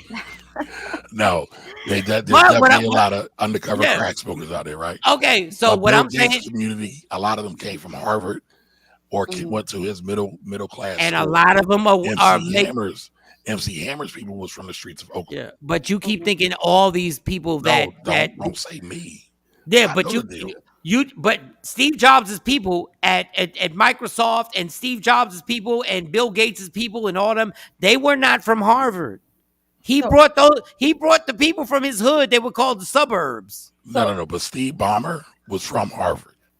I'm saying they're employees. They're employees. Some of them. But to that point, there's a big difference in what Hammer did, right? Because Hammer created jobs. Where on the flip side of that, you have your CEOs and people who are able to create lanes within Amazon and within some of these big corporations for people to climb up. So there's a big difference in that comparison. Hammer didn't have the resources. Once again, he didn't have the person to create the establishment. Hammer didn't have the people to be like, we're going to make an Apple or a Microsoft. Hammer actually should be praised for what he tried to do. Facts. No, what he did do. He did. He And when tried to he meet and the when immediate what needs of his community, and the and but immediate need was to get them a job and get some and money in their and pockets. and And all he needed was the Floyd Mayweather mentality, because Floyd did it, and Different time. Floyd is still doing it. He just couldn't take hundreds. but it's a different time, and it's a place where we have a larger little space or slivet at the table where we can go and say, I can do this and I can still keep my money. But I can still stay on top. And I get what you're saying, but Floyd needs to be given an applaud because Floyd was in a situation where no boxer was ever taken seriously to do what he did. But what did Floyd do, though? Right? Let's talk about that. Okay, That's at the core of a lot of this. Yeah, He took ownership. He took agency. yes, He took responsibility. And he brought out his contract. We talked about that. What was it? Last week, 2 weeks ago, $750,000. He invested in himself. No other boxer has done that, and that wasn't just Arum or what's the brother he's got behind him that helps him with his fights? Al Hyman. That wasn't them. A lot of that was Floyd, right? Low key, Floyd is a business genius. Yes, He doesn't always play that role because I think he wants to play it down a little bit.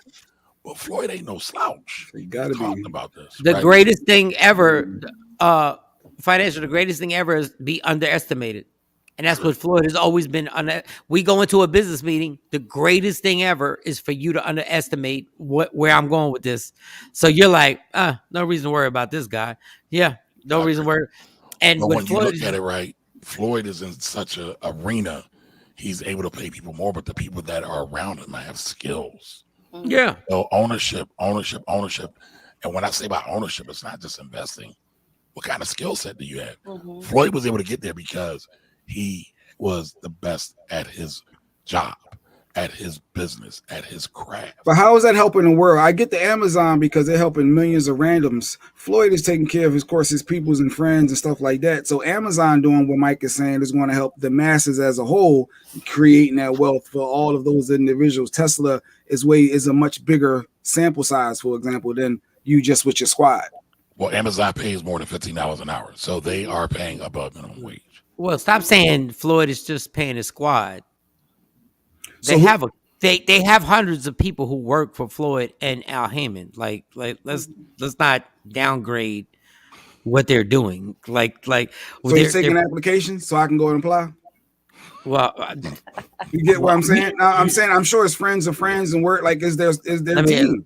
You know what's amazing? What's amazing is that the people who take the hardest shots at somebody doing something is always the people that are right there with them. Like, why is it like Floyd can employ hundreds of people, but you want to say disrespectful stuff to him?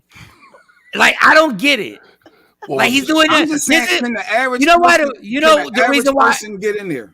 Can the average person apply and get an sure, interview? I'm sure their applications to actually work in their offices, and there are people in their digital situation and their social media because social media is a huge thing with Floyd and Al Heyman, that they are ways to actually apply. But the fact that you got so much hate towards them, I'm just giving an example. I'm giving an example on I know how to apply for Amazon. I know how to apply for Tesla. I know how to apply and hopefully get an interview. I know all you got to do is Google. Me. Yeah, I don't think that's a. Wait. They're stationed where? No, in my city, in my state. Why don't you just Google? Why wouldn't you just Google Al Heyman and them the same way you Google them instead of going at them? What I'm saying is doing a bigger scale. I was agreeing what you were saying to a certain degree of the bigger scale of the Teslas and Amazon, because they're reaching more people. They're in more cities. They're in more states. There are more people that can benefit from that higher wage and be, in a sense, put on to be able to help take care of their families, to live comfortable than living behind and underneath. Yeah, but you were saying Floyd just taking care of his squad. What I'm saying is it's good for people like Floyd, but it'd be better for the Amazons as well of the Teslas because they're reaching more people. And I do feel like it's probably friends. But go ahead. Yeah, I'm sorry. My GPS just failed. I don't know. That's where my brain went to. I went there. That's where my thoughts were. Okay. The reason why Hammer failed was because of people like Jay Black. Well, explain. That's not fair. Do tell, Mike. Do tell. Hmm. because we fair, didn't Mike. That's we not nice. because the I mean, He's on your aggressiveness. squad, so Mike, you gonna feel no, because No, his no, head's there. I know he's on my squad. This is what we do. He's always on my squad, and Mhm. I'm always on his squad, no matter what. No matter what debate goes on, because unlike other shows, I don't care what we debate about or what we argue about. At the end of the day, when the show goes over, I say, "How the kids doing?" He goes, "How the kids doing?" We don't care. What you eat for lunch? But my thing is, like, Hammer really had something. And I'm going to include myself in this. We were so busy disrespecting Hammer. That's why I brought We him were up. so busy disrespecting him for doing nothing except What he was supposed to do. what he was supposed to do. And all we needed was somebody to support him. And the funny thing is, Jay-Z has done the same thing, but Jay-Z has decided, you know what? I'm not talking to y'all. I'm not getting involved with y'all. Everything Jay-Z does, even when I disagree with him, is so behind the scenes. Like he doesn't get involved in it. But Hammer's failure was us. And I include myself in that. Hammer's failure was us. That was part of it. I mean, I know it was irresponsibility on because the houses and the cars didn't help, the baseball and all that, and that didn't help either. The parachute fans was dope. we didn't Yeah, help. that should have took off. That should have took off more. Oh, Well, no, everybody, Hammer should literally hammer on the parachute pants alone. that should have been a In all parachute. seriousness, James still Hammer wears should never parachute work pants again. Cool back in the day. I did. I had a pair. I did. I had the shoes. I had the pants. I had the two-tone because my grandmother could sew. Wow. But how did we even we didn't even know he should have the patent on that. We didn't So even know. I think that again, that goes back to what I was trying to say before about one, the lack of knowledge, not having a real big seat at the table at the time like we do now to understand distribution, drop shipping, and how we can take control of our own product, patenting. There was no Certainly, there wasn't. I think the biggest thing was to, hey, let's get this money. I'm gonna put everybody on. Because that's the mentality when you're not really well versed in that type of business. So I think that he did the best that he could. Stacy said she wear them now. Hammer. No, keep I him. think that Hammer did the best that he could for his time and what he knew how to do. he should be applauded. Yeah. He should be applauded all day because at the end of that metaphoric day, Hammer still got more money than most of us talking about him. Yep. Facts. Hammer's still a millionaire. He's Hammer's doing still, things in tech space. Hammer's doing it. He's still super good. It's just that with us and our for some reason with our culture, we decide that we have to tell somebody you ain't popping no more. And I don't know what why that problem is. But we love to tell people they ain't popping no more. And then on the flip side, white people love to tell people you will always be popping. Ice, baby. Always, we will always rock with you. You can have Vanilla Ice could have a show and building houses, and we're like, we're good. And nobody critiques him, going like, yo, you failed. Nobody ever says that. Yes. But And let's be clear though, right? Let's be really clear. The biggest purchaser of Hammer pants, music, clothing was not black folks. It was white folks. So when you claim that whole failure for the culture, it wasn't really us. He was at the end of a fad. He didn't adjust. People didn't like the pumps and the bump and the speedos. So he didn't. And I have to argue with you with that. Okay, let's get it. And let me tell you, the reason why the reason why Pumps and the Bump didn't pop is because we said it didn't, and then white people said it didn't. The reason why Hammer popped is because we said it did pop. Oakland said it popped. Oakland told record labels that you need to get this. He was going with a trunk full of records, and then all of a sudden they were like, it popped. When we said Hammer was whack, that's when everybody was like, oh, they don't like him no more. Just like when we like something, everybody likes it. When we liked long, baggy basketball shorts and the NBA didn't want it, then they liked it. Now we say we like short basketball shorts. So, And we like, and we, Tamara said facts on the Speedos. and no. The Speedos was popping, and then they wasn't popping when we said they was never popping. Well, let me ask you something right now. Speedos are popping right now with the younger generation. What? They are Right all now. about the 90s right now. They are all about the 90s. They are all about wearing there are no kids who want to wear any shorts that are baggy. Yeah, And but that's because 89, 90, 91, the Speedos wasn't popping on Hammer. Sorry. Dog. And what I'm saying is, and so Mike, to a certain degree, you're right? Oakland got him to a certain level, and then the white establishment took him to the next level, and he wasn't able to sustain that because he didn't adjust and recreate himself to stay in that blue hot flame or that white hot flame. But that goes wasn't us though. That was us. We said he was whack. When Ice Cube and them came out, we said he was whack. That's because there was a shift in gangster rap. When but New York, big shift in pushing gangster rap to the East Coast by then. When the East Coast decided that we were not going to do any more happy dancing, and we were not going to say that's why we pray, and we weren't going to do that. No, and I worked at a radio station, so I saw when it was no longer because then we started saying MC Hammer gets too much play on white radio stations while we playing them. No Hammer, shut the No, we was ignorant as hell. Like honestly, and I include myself. We were mad at Hammer for no effing reason. We allow white boys to diss Hammer, and we supported Third Base in dissing him. Hey, yo, Hammer. We were so disrespectful. That's nuance. No, it's not. No. Search is culture. Search is the culture. No, I'm not defending the white boy, but let's not act like Search isn't the culture, and let's not act like the whole Run DMC diss wasn't a part of that. Wow. You forgot about that part? No, I didn't forget about the part. What I forgot about is that people literally egged it on, and we fell in line with it because we were just mad that he was doing something different. That's all. That's all Hammer did. All Hammer did was sample song. He sampled Rick James, who is legendary, and we destroyed him. There's nothing wrong with Can't Touch This. Though I can name, and ain't nobody more hip hop than me. I can name so many songs that I can sit there and go like, so y'all rock with Pickin' Boogers, God rest his soul, Biz Markie, and y'all rock with Akinelli, Put It in Your Mouth.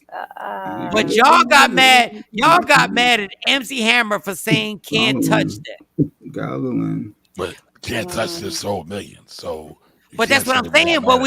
But think about that. We went at him for that.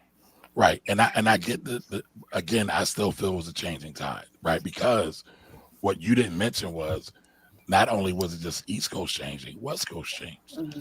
Straight Outta Compton came out in 87, right? And Words for Life came out in 89. Tupac was dropping. There was a shift in the culture, and we shifted from happy, fun-ish stuff to more so-called gangster rap, and I hate the gangster rap title. But my point, but that's what your point is. We're actually saying that we're the only people, the only culture that give a shelf life to our. Now that I agree with. I agree with that totally. No, but not only that, even Hammer at his height when he was hosting the American Music Awards, we were dissing him. Like we're the only culture that at his height we were like mad. We were literally mad. And then when he stepped to these rappers, because we're really into cats stepping to people and cats really being hardcore. And then come to find out, MC Hammer was punking a lot of these rappers that was supposed to be hardcore. Like, please let's not forget that he was no sucker. He was not soft. He was not no. Everybody has a misconception. So when with the one thing with MC Search that I will say, because MC Search brought Nas to the record label. Akinelli. But he would never get away with what he got away with dissing Hammer with right now if it was all played again. If he came at somebody right now, it would not. First of all, he had no business. And I see why MC Hammer, I see why the attitude he had. Because we really played ourselves on that moment. We really did. To a degree. But Vlad just Minister Farrakhan, and people are still watching him. So I don't I know. don't. But I know what you're saying. But you're absolutely right. You're absolutely and. But that's my whole. Me and you are on the same level right there. Yeah, That's the whole I mean, thing. we're on the same across the Yeah. board. But bringing it back to income inequalities, $20 an hour not being able enough to sustain a 2-bedroom house in just about any state in the country. I think the only way that changes is if the people change and if the government helps support that change. And I don't know that that's coming because, again, gentrification's here. They're going to keep building these super duper expensive homes. Speaking of Oakland and MC Hammer, Oakland housing prices are through the roof right now. I don't think anything changes. I don't think anything changes anytime soon. So with all the it's a weird time because there are people getting checks and stuff like that. Do you if you had your ultimate idea and you were like, listen, man, because it kind of doesn't make any sense that in every inner city it's black and Hispanic people, but yet for some reason we can't open businesses in the same place and make money the way everybody does in their places. Yeah. It doesn't make I don't understand why, and maybe, well, you obviously know more than me when it comes to this, but it just amazes me. I live in Mount Laurel, New Jersey. I go to Medford, New Jersey. I go to Malta, New Jersey. I see Starbucks owned by white people. I see other coffee shops. I see places, and everybody seems to be like, I make money here. You guys spend money here. I spend money at your places. Why does that not happen the same for us? And it does, but I mean, in the way I'm saying, in abundance. Oh, go ahead, Mom. I'm sorry. No, I'm because you made that point. Right here, right in Philly, Mark Lamont Hill has a coffee and bookshop.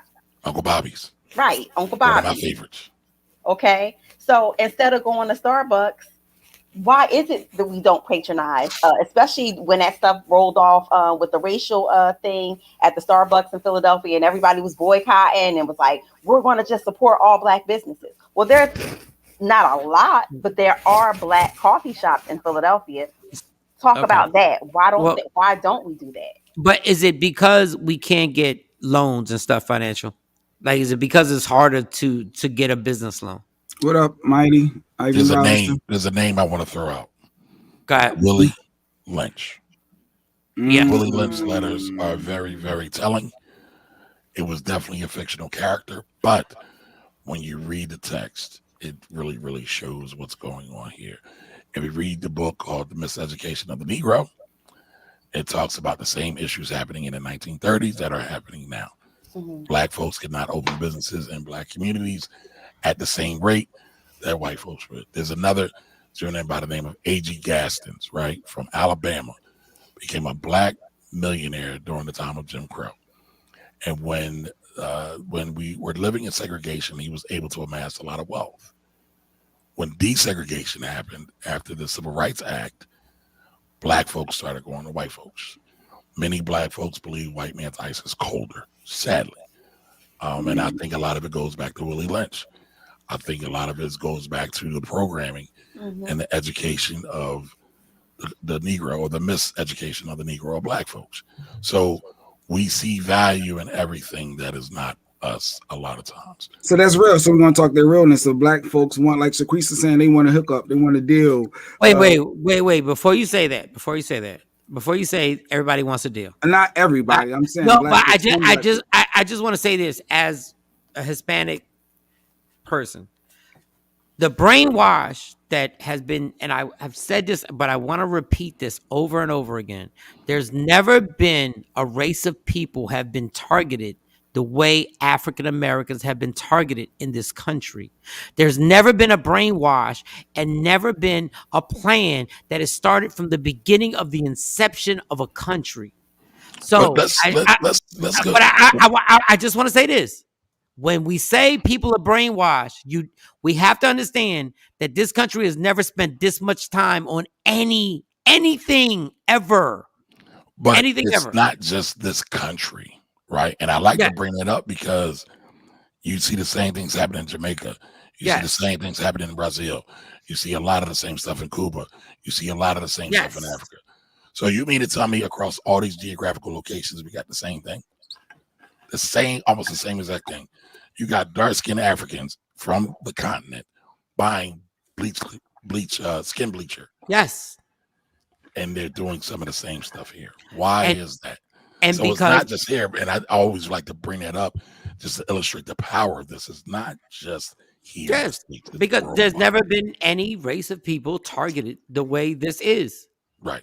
And And it's the most destructive story that should be told on how across the globe people of J Black, Mo, and financial skin color have been targeted from day one, to the point where, for those who believe in Jesus, decided that they would make a full plan to make you believe that Jesus was in the skin color of those three people that are on my squares right now.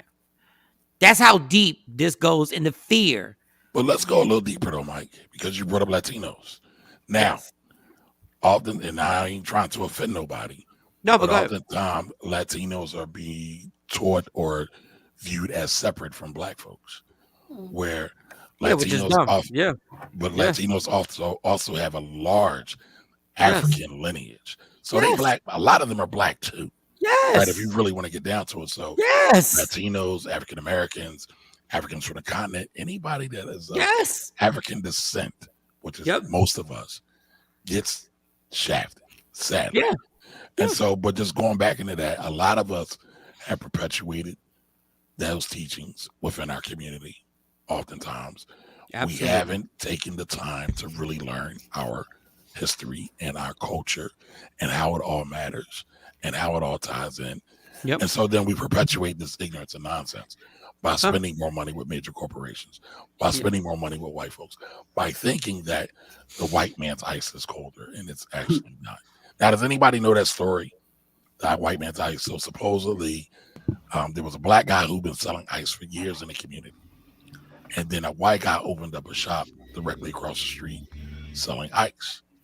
And then they said they stopped going to the Black guy, and they started going to the white guy. And they said, "Well, why don't you go to the Black guy anymore?" He said, "Because the white man's ice is colder." So that's the story, supposedly. Wow. But that goes, and action says, and because we're conditioned to hate on each other, because if you're successful, I can't be happy for your success. I have to hate on it and be mad it's not me. That's the mentality. But that mentality goes back to slavery. You know, the picking of, yes, and the picking of the lighter Negro to come into the house because you're better than them. You're not like them. We're going to teach you some things. And so then therein lies that whole, I am better than you. I'm not like you. Well, how do you change that? Because that's real though. Like people do hate That you. is Just because the you're hamster successful, they hate wheel. you because you're successful because it's not them. Like Shea that Black. mentality is there. Like Mo, That's like you're actually saying systematic. is true. That is a systematic, that's generational, that is generational trauma that has been done to us for hundreds of years. So that's something that you're talking about. How do we undo that? How do we change the behavior? How do you change the behavior in mass like that? Education. Real education. But it just Mike, depends on who's educating you. Right. Mike brought up something, right? Some people get mad at me. Anytime I reference Jesus, I say Black Jesus. I do it intentionally. Well, we had the Black Jesus in our house. No. Black Jesus was up. Rock was on City our, just said but that. that's is new, everybody. right? When I grew up, my mom had me in church almost 6 days a week. When I was 16, my mom would make me to go to vacation Bible school. There was always a white Jesus. And me and Jay Black grew up like 5 blocks from each other, and we all lived in a Black community. It's like they still had white Jesuses. There are still white Jesuses in churches now. Listen, I ain't knocking nobody's religion. I ain't knocking nobody's faith. But when are we going to let the facts, the real facts, be the guiding post? And once we start doing that, I think things will change. And financial, please, because I know Jay Black and Mo, they're gonna roll their eyes at me. I know, because they're gonna be like, he's gonna bring this up again. This is why I despise Christmas. Oh, I hate Christmas. I've always hated Christmas. And this is why I despise Easter bunnies, Santa Clauses, Valentines, and all this nonsense because it's almost like they based us and they groomed us to believe lies. So it became easier to believe lies as we grew up. And this is why I despise these days. Because it's the same way they groom us with Santa Claus is white, is the same way. I'm a Catholic. I was raised in a Catholic church. I no longer practice it. But then the crazy thing is I would be in a Catholic church and see a white Jesus. Then I'd go to a Baptist church and I'd see a white Jesus. And I'd go like, wait a second. We all bamboozled on this. But the only way you can be bamboozled that easy is if they groom you from early seedings, from early in the game. A tooth fairy is somebody who just comes and pops some money under your pillow for a tooth. And we're just setting you up so that you can believe this other nonsense that we're about to give you. DJ Philly Slim said Jesus' hair was like wool. Yes, it was. But when I say that financial, I just like I know they were killing me last week for saying it. I mean, but the truth is fictional. But I mean, even when you look at it now, Mike, when you go to Texas, what's in the textbooks now? That black people migrated to the United States. They migrated. Right. They so literally migrated. They're still perpetuating lies. It's not just the holidays. They're rewriting the actual history. So it's important for black households to really, really be centered in education. And being totally honest, a lot of times we as some black folks will look at another person's, that black owned business or that person and say, I don't trust them. And they don't want to spend money with that person because they think something is shady or they're like, I get you saying that, changing that mentality, but at times like, I don't trust them. We're going to go with that white man. They'd rather spend money with the white man just because of that. Listen, man, one of the biggest things missing in the black community is love. The Nation of Islam told us that years ago. Oh, man, tell it. Love for self, love for community, love for family. I mean, go back and read the writings of Marcus Messiah Garvey. There's a lot of stuff there, but it's old now. It's not as relevant now. So, you know, it's not popping. It's not relevant. It's not relevant. But that whole thing about that love situation is like, oh, that is so. But and I hate to be like a KRS-One fan. Like, how can you not be a KRS-One fan? If you're not gonna love somebody, like the hardest thing is like the thing that's made things so much more difficult is that we can't just love somebody and be like, yo, what are you doing? Are you doing that? Yo, let me see what you're doing. Like, tell me. Our first thing is like to be like, there's no way in the world, even though some of the greatest products that we've supported that did show us the quality that we wanted. So people be like, I'm not going to buy this because it's black or Hispanic or whatever. But then we realize Diddy, from Shawn John to FUBU to Fat Farm to, it was all quality. But let's take that a step further. A lot of people don't realize most of the inventions that we benefit from today, from Super Soaker to GPS to traffic lights, were all created by black folks. Yep. And a lot of times those patents were stolen. GPS? Wait, the GPS was created by somebody black? Yes. Yeah. Wow, I can't live without that. So yeah, go ahead. But a lot of that stuff was stolen from us. So that was when we talk about the black wealth gap, all of that factors into the cake. All of that factors into the cake.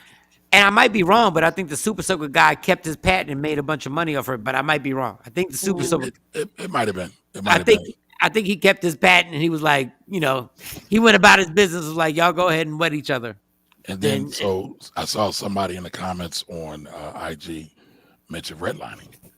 Redlining is a thing that we don't realize just how important it was to crafting what we call the hood right now. Mm-hmm. And so they intentionally packed this all in like herds of animals. And so into a lot of these neighborhoods that we call hoods, that we call rough places. And why do those places look so decrepit, so run down?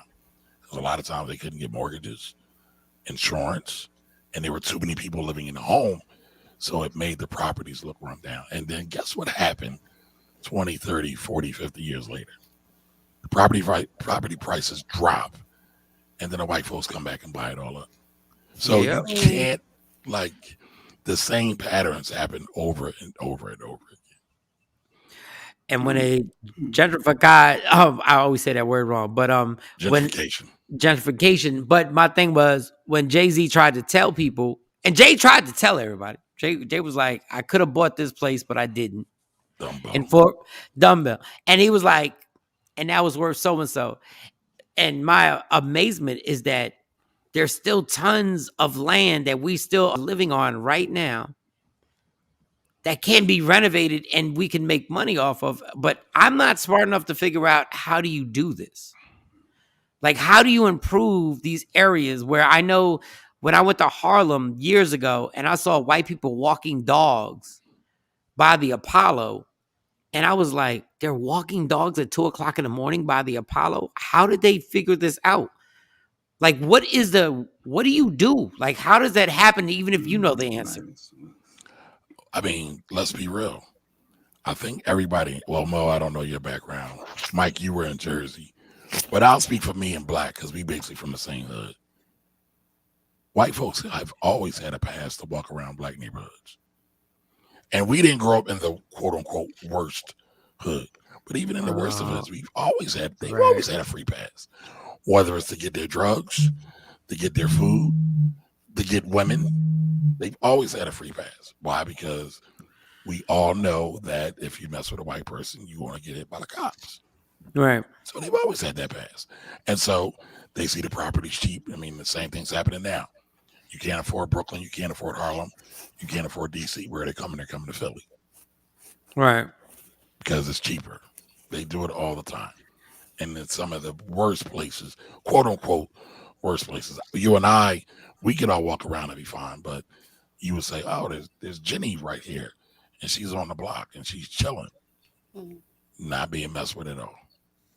I mean, I grew up in Arkansas, and Kamari, just like even where my parents were able to, neither one of them went to college, but both of them were able to build and do all right for themselves. So they got rental property, or what have you. And one of their properties happens to be in what used to be one of the worst areas in Little Rock, right? Literally, I could probably walk from there to the governor's mansion from where it is. And what's happening around there? Gentrification. I went home. I couldn't believe it. I could not believe it. And they're actually building houses and trying to make it a historic area.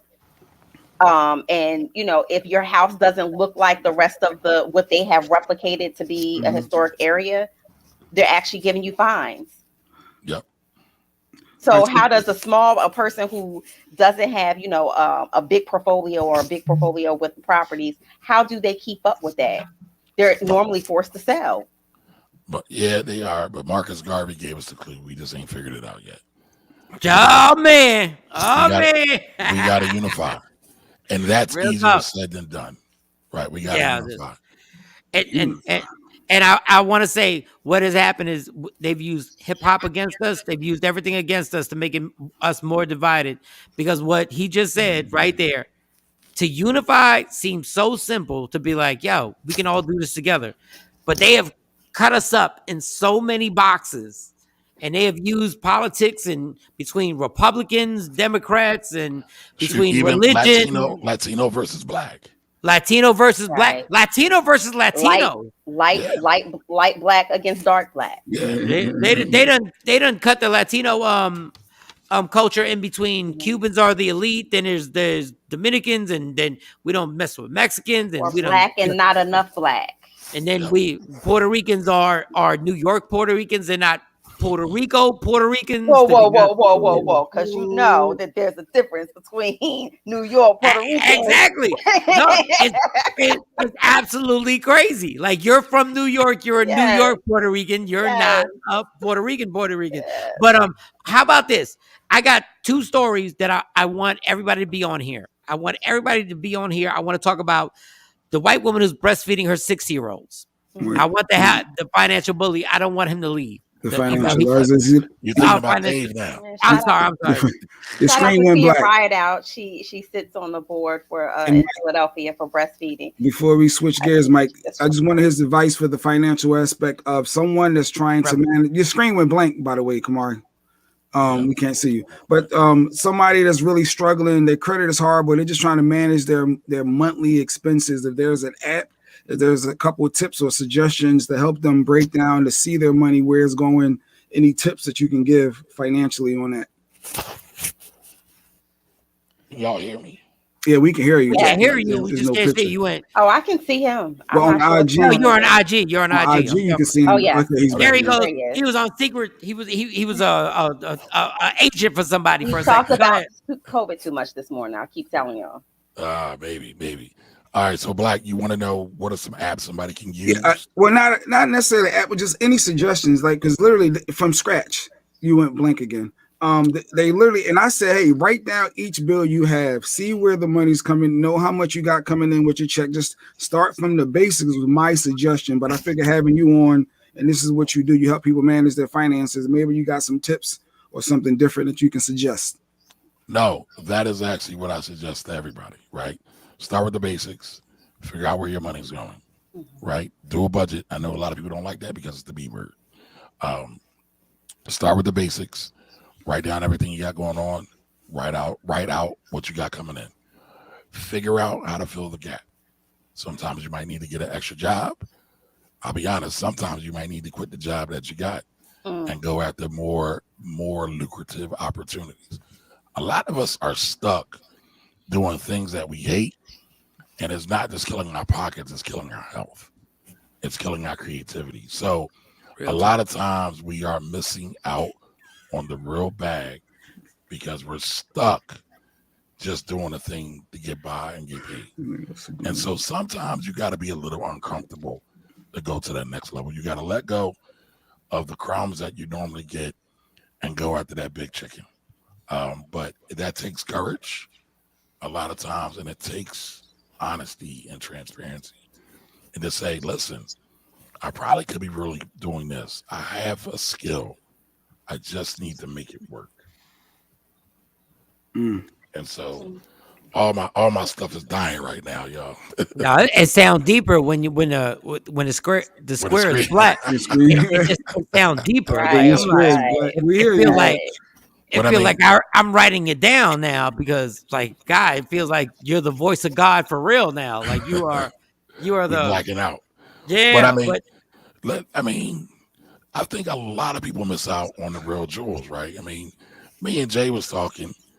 It was like I hadn't seen him for a while. Then I was interning at the radio station. He was one of the bosses there, right? How did you do that?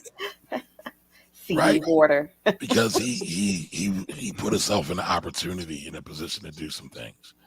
And a lot of times, I know he kind of gambled on himself, but a lot of times we're not gambling on ourselves. And listen, there is no magic pill that's just going to say, I'm going to do this and I'm going to wake up and everything's going to be great and I'm having $1 million bag. However, when you do that, you learn an awful lot that when you go 1 year, 2 years, 3 years down the line, you'll be like, I was able to use that lesson, successful or not, to get me to something so much greater than what I have right now. So that's what I would say. Long story short. All right, we need you. Can we get you on the screen again? Is there something going on? Can we? Yeah, give me 50 seconds and I'll be right back. Go ahead, do it in 50 seconds because I really want y'all opinion on this. I want everybody's opinion on this. What time is it? Okay. You're good. Keep forgetting. Oh, damn. We're already 10 after 9? Yes, you're On good. the East Coast, yeah. On the East Coast. Yep. Oh, that's hilarious. I'm so used to being in Texas. All right, y'all. Oh, Paul, stop it. You're scaring me. I'm going to start praying. So, action. You should already be praying, damn it. You should already be praying. All right, we got, once we get him back on here, this white woman is bothering me. And Jay Black sent this, he sent this to us. It's the white woman breastfeeding, and her kid is 6 years old. And I'm trying to be open-minded. But I'm trying to think of me at 6 years old sucking on my mom's breast. So you know, and I think I've spoke on this before, Mike, that in a lot of cultures they still do that, and in a lot of third world countries they do it because But that's because they that's the only hungry. way that they can feed their Yeah. kid. But culturally, most definitely a lot of cultures do it, still do it up till 3, 4, 5 years old. You'll see that. But this woman's at the Cracker Barrel. Like, this is crazy. Like, she's literally. I'll be right back. I gotta be right back. I gotta reboot, but I'll be right back. Okay. Not Oh, he the got to cracker, read. not the No. cracker barrel. Yeah, and Jay got like he's got to reboot and he's got to go do something. But he got the picture of like these little boys is walking and talking and throwing footballs and doing all types of like I'm trying not to be the person who's the perverted person, but this is nasty. Like in my like I don't even understand like how do you get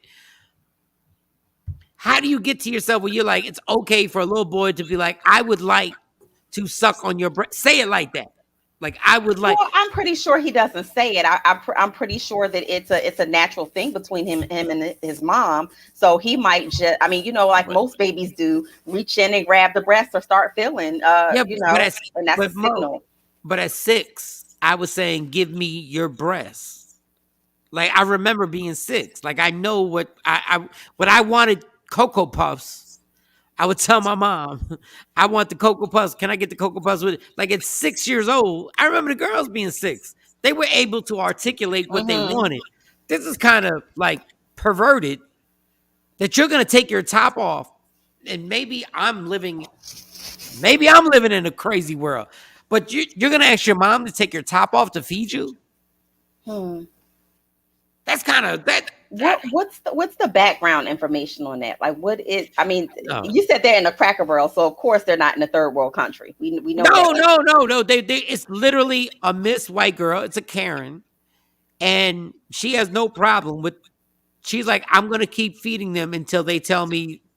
I guess there's some type of thing where they no longer want to do it, and I'm sitting there going like, you know how crazy that is to keep feeding your boys to a point where their first wet dream's gonna come. Like it is a whole like what do we? And I'm trying to prevent myself from being overly like opinionated on this and being like I can't believe. But I know my mindset at 6. I would have been traumatized if my mom took her boob out at 6 years old and said, "Go suck on this." Like these dudes have already lost teeth and gaining. They already lost teeth and getting new teeth. You have the clip. Oh, you gotta be kidding me! Oh my God! So that was the post.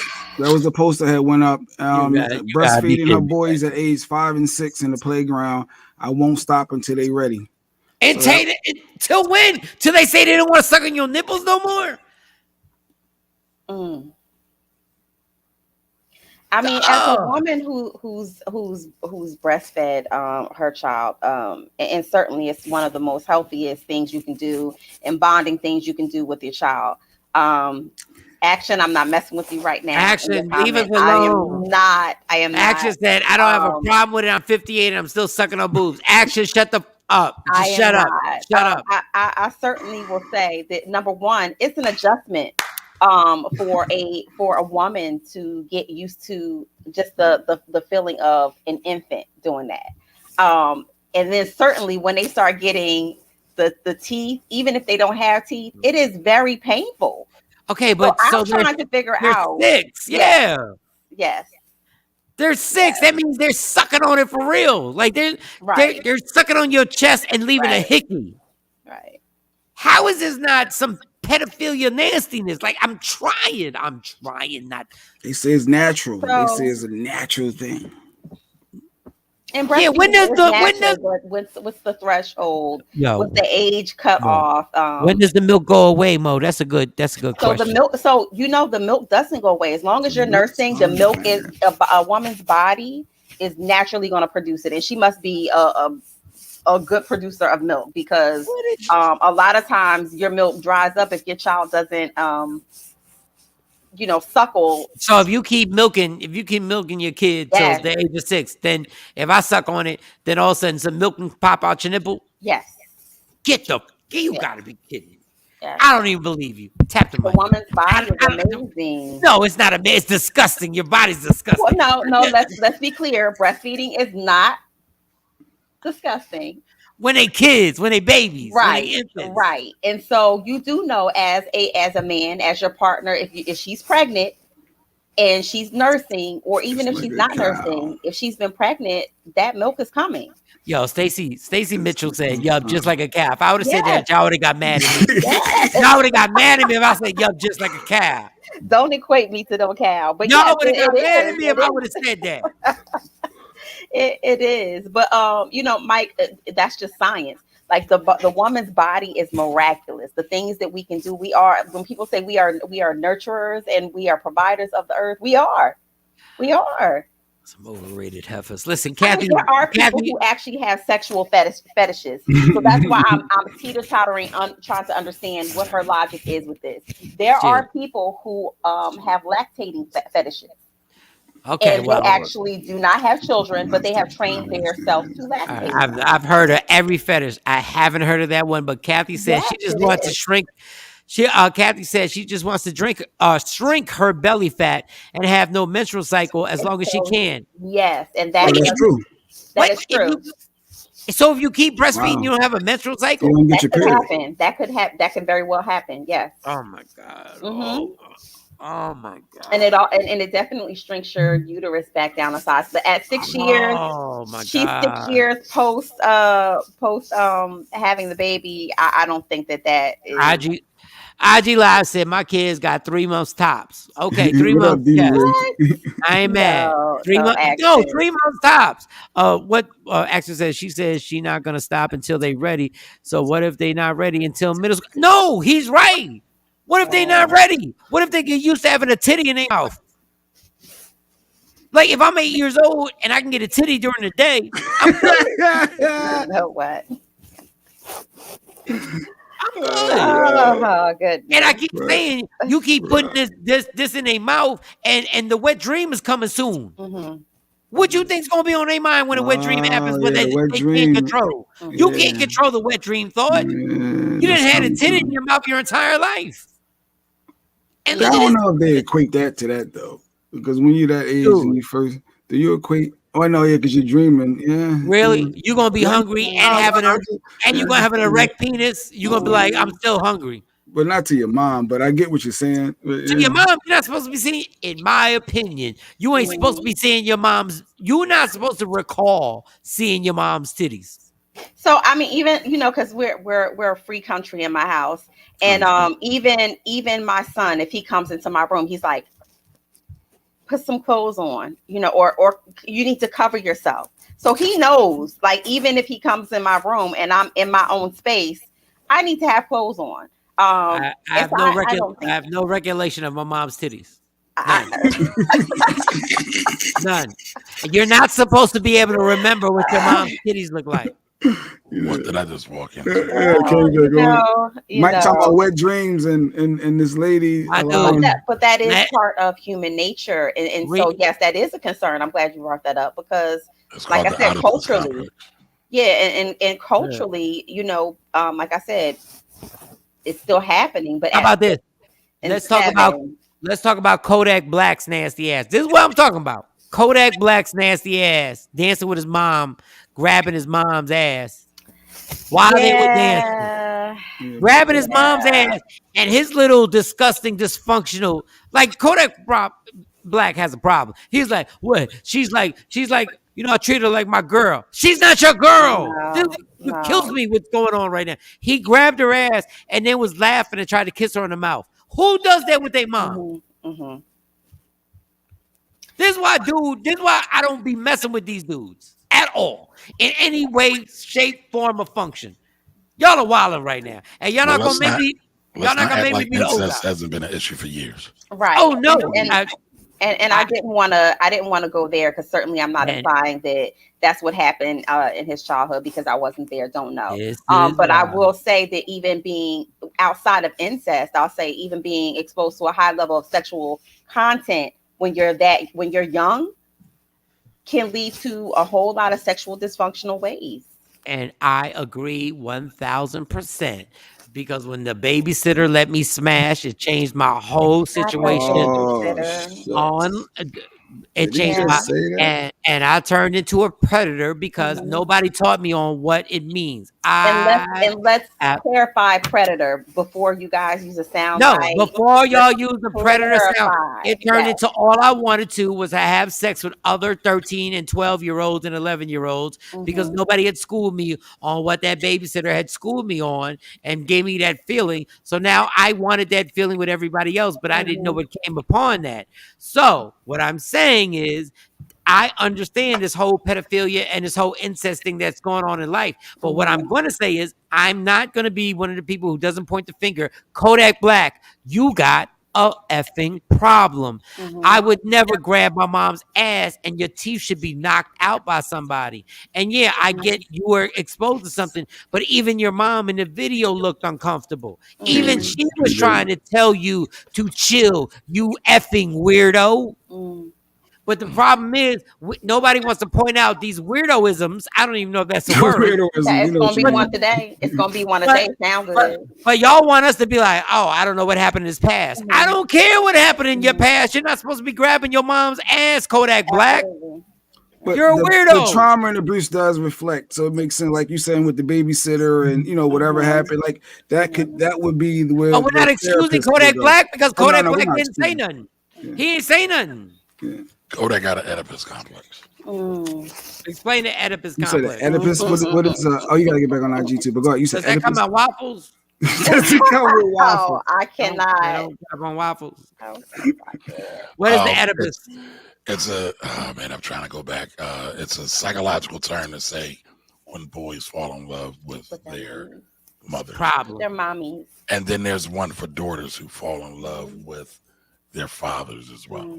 That's a problem, and that's why me and my dad had a lot of issues. And my dad's my best friend, but what my dad did make definitely clear in that house Who's that?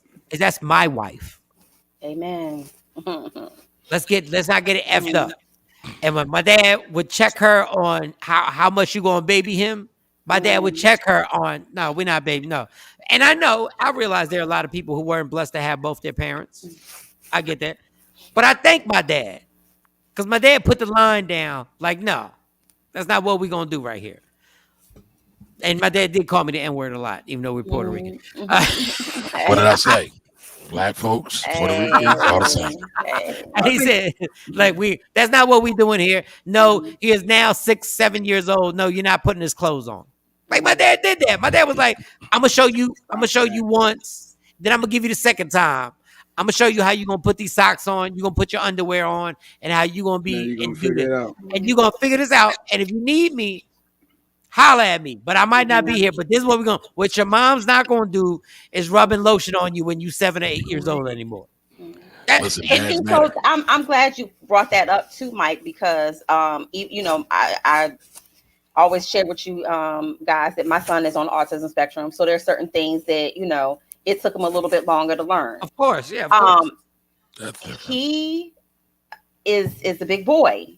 Yeah. And so I had to let him know, mommy's not going to rub no lotion on you at nighttime anymore. And I think that's very important because, again, that's a sensation, right?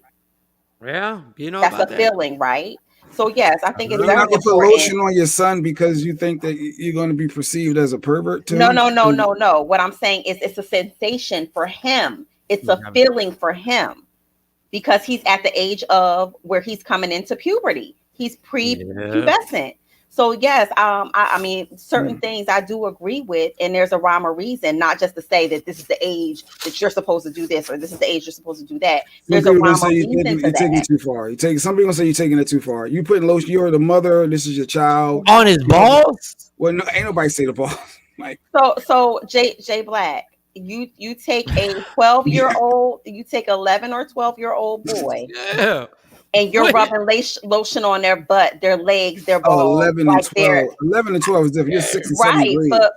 But what I'm saying to you is his mind frame may be that of a 7 or 8-year-old. So what I'm saying to you is it's still a sensation. It's a feeling. So you have to be very you have to be very careful. You have to be very careful of certain things with boys. Let's take sex out of it altogether, right? Even Yeah, but sex. I'm not saying sex. I'm saying not you, Mo. But I'm Mhm. just saying, to your point, Mo. Mhm. At some point, you have to teach young men to be men, and they have to take responsibility. Oh, absolutely. Their hygiene. Absolutely. Every day, my mantra before he leaves the house is: you look good, you smell good, you feel good. We say this in front of the mirror. I ask him, what kind of cologne you got on today? I make him read whatever cologne he's going to put on. Cologne at 11. He got Tom Ford. He got Bath and Body Works. He got everything. I let him pick out a new cologne every month. Yeah, no, I ain't mad at that. Yes. Jay Front, like he didn't used to wear Brute to school. No, he wore Old Spice. No. You gotta understand, my dad is, what is my dad? 74, and the hardest thing was 73. No, the hardest thing was to get him to change to another different polo. Like that was the greatest. My dad has never the original. So I was wearing polo from like when I was like 10 years old. I already had a dad. Like they was throwing it on me like holy water. My dad was like, polo down to the socks. What? But I will say this. I think we don't talk enough with guys about sex. And when it's funny because Sexy Mo said the sensation. Like nobody explains to us what that sensation is. We have to figure it out on our own. I don't have one of those, but we definitely have fluid conversations in this house about feelings and what does it feel like. And I said it, and I'm like, so it doesn't hurt. It just feels different because I told you guys early on that, he says, Mom, that puberty thing has happened again. I don't think it's natural. He's like, this is not natural. And he's talking about getting an erection. And he's like, it hurts. And he'll say, my penis hurt. And I'm like, okay, you know, when we're out in public, you can't make a big outburst. How do you have that talk? Everybody turns around and says, what's going on? I don't have sons, but you have to have talk, that talk. Because mine is 8. So how do you have that talk? My point is nobody explained to me why I was getting an erection watching a TV show. Sensation. Yeah, right. when Wonder Woman came on, I was like, when Linda Carter came out, he was like, "Yo!" But every time, like people started kissing, and it would be some type of stuff, I'd be like, "Why does this happen?" I remember asking my cousin David. I was like, "Dave, does this happen to you?" And he was like, "Yeah, I don't even know." Like we both like now they have nosy ass Siri on their phone that they can ask Siri, "What is this, Siri? What I mean?" Because I catch my son. Yeah, I catch my son doing it all the time, and he'll come back and say, basically what you told me ain't true because look what Siri said, and read it, Mom. So I think that having these fluid conversations, they may be uncomfortable to you as an adult, but you got to have these conversations because if not, they're going to go seeking an answer somewhere else. So back to my point, you should not be breastfeeding your son at 6 years old. I'm sorry. At 6 years old, the erection is coming while he's sucking on your titties, Mama. And she ain't got bad breasts either. Like she don't got bad breasts. That's nice. She ain't got bad breasts. Like I don't know if 6 is the age though. I mean, I know what I knew at 5 and 6. 5 or 6, I knew what was going on at 5 or 6. Even before then, I mean, just I don't mean to take it back to psychology, but even before then, you do know that babies, toddlers masturbate, at 2, 3, and 4. And so the conversation about our bodies, not sex, but the conversation of our bodies and talking about, in relation to sexuality at that age and the age appropriateness of what's going on with them at that age needs to also be a conversation. There's a healthy conversation to be had even at that age. And Mo, with your breast, you should stop breastfeeding you should stop breastfeeding at 8 seconds. Listen. Like 8 seconds after vagina. Listen.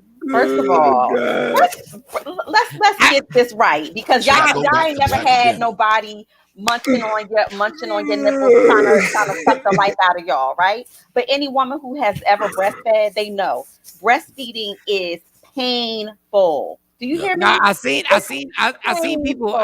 Especially when they start biting. Yeah, It's when they a start, sacrifice. They when don't they even have start to have biting. teeth. They don't even But have to why is have it? teeth. Why is it when we get into our 30s, y'all ask us to bite on the nipple? What goes on with that? Mm-mm. No, Well, man, I'm I don't playing. know. I don't know who you having sex with, but don't bite me. Ah, Don't bite me. ah, ah, ah, ah. I love it. Terrible. Oh, I love it. I ain't playing with you. Mike getting his freak nasty on this morning. That's it. But Yeah. again, I Bite me, think that baby. the necessity for healthy conversation, and I would like to know what type of conversation the mom is having with the her boys, and having them breastfeed at that age, because clearly it's not a societal norm, right? It's not, their friends are not doing it. When their friends come over for play dates, what happens during that time? Somebody DJ Philly Slim said, hold up. She said the babies be masturbating. I don't know. That's what So Mo said, yes, like at 4 well, years old. Like I think I'm yes. advanced. I'm advanced. So But damn, 4. at 2 and 3 and 4 years old, yes. And a lot of times parents who are not educated in that sense, or do not know, they may say, don't do that, don't be doing that, don't, but it is actually a natural thing. And But you so gotta let him. You there gotta let him finish. so there you have a conversation about touching our bodies, and when Oh, it's appropriate, and where it's And appropriate, where to do it and at? where to do it at. And so, yes, so in the don't be shower, naive. like Don't, everybody else Michael in the Shawn. shower. So you have to, and then also because they play with other children. So you have to have these Hey, age appropriate, healthy conversations about okay, what kids are doing all right, with their body. all You right. ever see babies rub? I mean, Pineapples, and banana, but see, pineapple, that's where they shut pineapple. down, and that's where things happen in Okay, our community okay, and within okay. our culture sexually, because we don't have these conversations. So what? So if I had a boy. Now, Hmm. number one, you gotta understand. My daughters have been telling me to knock on the door before I walk in anywhere in this house As you should, since they were like 4. as you should. Hmm. Like they won't even be around in a towel, like which Hmm. I'm cool with. Like we're good. Like just Hmm. keep that away from me at all times. But Hmm. if you catch your son, like my son, I probably would have barged into the room and been like, "What's going on?" But if he's 3 and he's mad, I let him finish, or do I So be like, "Hey"? so again, you don't want to scare a child into thinking that they're doing something wrong to their body, right? Because there Right. lies the beginning of sexual dysfunction, right? Mm. So Got you, that's got just you, one. got you, But you do want to got have you. a healthy conversation with them and say, again, I'm not saying that this is easy for any parent to do. Okay. I'm not saying that this is easy, and I'm not saying that there is a textbook answer to how you go about approaching the situation. But Is it at a some point, you do have cartoon to or talk to something? them. No, there's no cartoon, J Did I Black. ever tell y'all how my dad addressed my masturbation? What Did is I? Did I? that? He I never court told you? y'all. Did I ever tell y'all the story?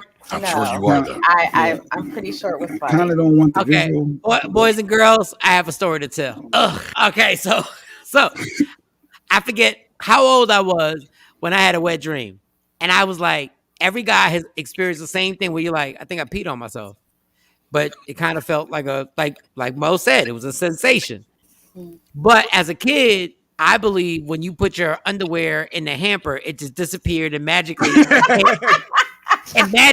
it just Came came back back to you clean. clean. And all of a sudden, I would open my drawer. My mom being the greatest mom ever, I'd open the drawer and they'd be folded all nicely and neatly. And I forget how old I was. Maybe I was 9 or whatever. And I was downstairs and I was listening to music. And my dad came down and my dad had an ashtray and a cigarette smoking in the house. They don't do that anymore. And once I knew he needed to talk to me, but I was baffled because I was like, what could he need to talk to me about? Like every time he has a cigarette in his damn ashtray, there's a problem. So Mhm. he sits there and I'm sitting there. I'm on this couch, Hmm. and he goes, "Your mom saw stuff in your underwear," and I was like, Mm. "What?" So I'm My, like, "Oh," my. I said. So I'm thinking like, "Yo, my mom actually she gets to see my underwear. I didn't even know she got to see my underwear." And in my mind, I was like, "Not only did she see the underwear, but this B word snitch. Like how she snitched and the rest. So my dad, but this is all my dad said. This is no, because I know Mo's gonna be so mad at this. He was like, it's natural. Just don't do it a lot. and he walked off. And in my mind, I said, what is a lot? Like, what is a You know lot? what that was about, right? That's all he had for you today. What? I No, but applaud you know him what for that even getting was. that far. Your dad was sent by your mom to have that conversation. Yes. No, but I understand. But I'm saying that at was the least- conversation. but at least give me a You take care of number. it. But give me a number on what a lot is. Like, because a lot. Like when I first realized that I could That's manipulate it. uncomfortable. That's an uncomfortable conversation. That's all. But don't- That's all he could But do. don't leave it to me because a lot could be 5. Right. A lot could be 2. So I never knew what a lot. Me and my dad have never had this talk. You know, I'm gonna talk to his ass today when I go. I'm like, what the hell was a lot? Hilarious. He did the best he could at that moment. No, he could have gave me an more uncomfortable information. situation. But that again, Mike, that's an uncomfortable conversation that you have, whether you have a boy or a girl. That's an uncomfortable conversation that most men have with children that young. I think I would have been if I love having 3 daughters, but I think I would have been more specific with if I had a son. But look, there's gonna be a point you're not gonna be able to do this. First of all, you're living under my roof, so we're not gonna have you just busting off in the shower all the time. So you're gonna have to make this. No, real talk. I would have felt so better if my dad would have told me this. Look, it's gonna get out of control. So understand, because there's a certain point where a dude can't even be next to a female without trying to touch him. You're gonna have to control this, and I'm gonna let you buzz off once in the morning and once before you go to sleep. So again, you're putting masturbation. You're regulating and you're that's not no. So it's a natural thing, Michael Shawn, just like you have. No, Mo. This is Mo. This is where you're wrong, Mo. This is where you're wrong. This is where you're wrong. Chinese government. No, let me tell you how you're wrong. What? Guys had to learn control. There are a lot of people in jail because they ain't learned control. That's a different conversation. Yes.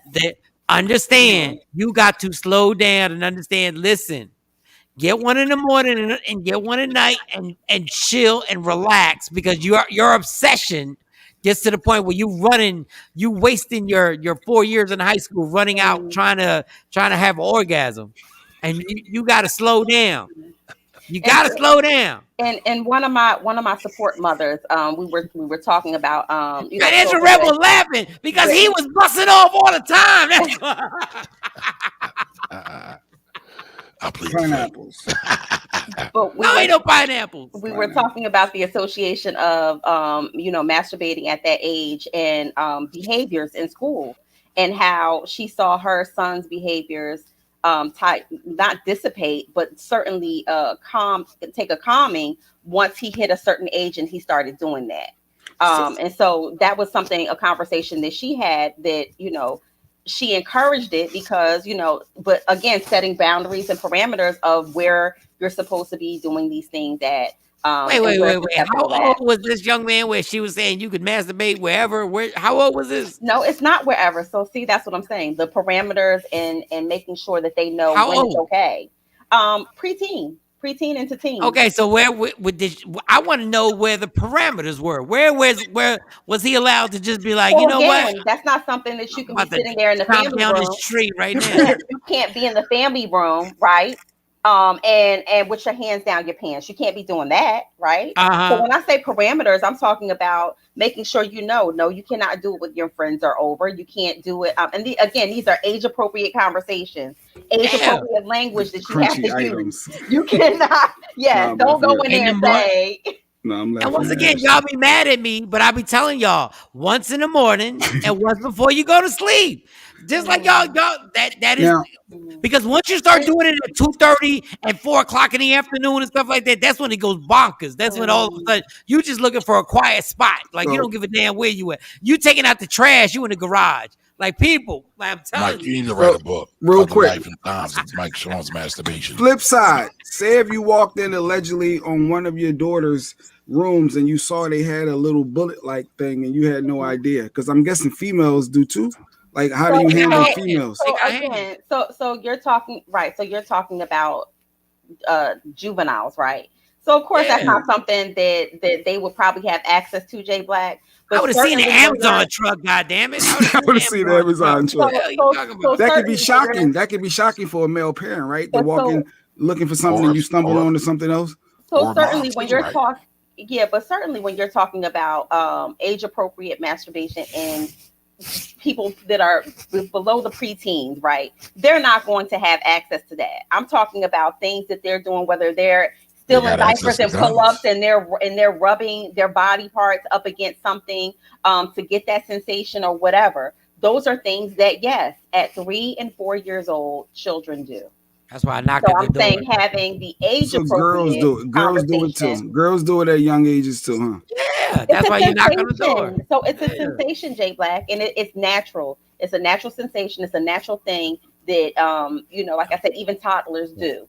The But crazy, not in the concept or the mindset that you're thinking Wow. of, because you're bringing in Yeah, toys, and the, that's not what we're yeah, but what we're that's not the talking about. crazy thing about orgasms is orgasm is a big deal and not a big deal at the same time.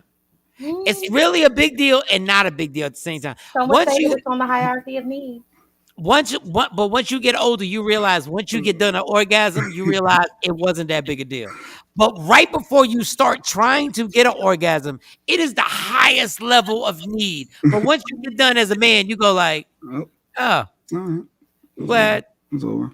I'm glad I ain't make the wrong decision on that. I Ashley think that Newman that's true admitted for women too. that Mhm. she should have known she was a freak when she was humping her pillow at her early age. you're not a freak for that. So it's not that's natural, and that's why I keep saying that these Yeah, conversations need to be had in homes about your body. And I'm not talking about having sex with someone. I'm talking about just particularly your yeah. body and the sensations that you feel. And that's healthy dialogue.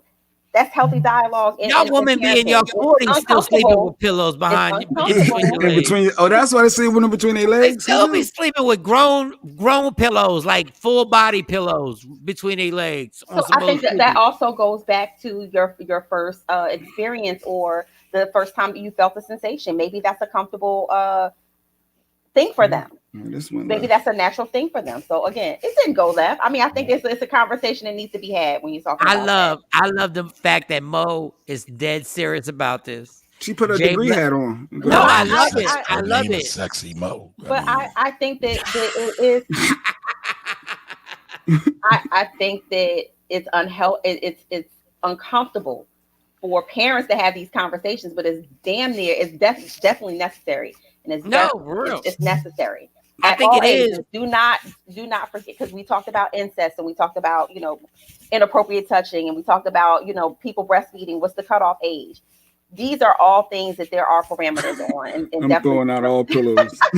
She's throwing away all the pillows. Get rid of them all. But what I'm trying to say is don't throw away your and pillows that's to that. what I'm trying to say is orgasms are a big deal, not a big deal at the same time. But they're not a big deal if you speak upon them, and then all of a sudden everybody's comfortable on. Okay, everybody is trying. We all have that desire to have one. Is this 7-second moment that spots off? So if you make it, if you kind of like just talk about it, all of a sudden it doesn't have that aggressive and that shameful feeling about it. Not So everybody's shameful. cool. Yes. Yeah. I just don't Yes. need you. I just don't need you taking showers at 3:00 in the afternoon, Junior. Like, relax. Like, I get it. Like, Mike, you worried about the water bill. You ain't worried about the I am. Like, my dude. Yeah, Like, tie it into his finances and his budget. Hey, I always gotta look for the angle. yeah, exactly. And but then at the same time, it kind of relieves the stress when I tap you, like, dog, slow it down, relax. So now it's not that whole encompassing, like, oh my God, I feel so You're not body get it. shaming. You're not body Yeah, shaming. I You get are it. having healthy dialogue on, it's It- okay. This is your body. It's okay to have Yeah. these feelings. It's okay Trust that me. it feels like that. It's If y'all nothing weren't- shameful about it. It's nothing dirty about it. It's nothing dirty if y'all weren't here to have your mom bent over right now. But the fact of the matter is, but we have to have responsibility. Like, we have to have responsibility. No, it just can't happen. This God, guy.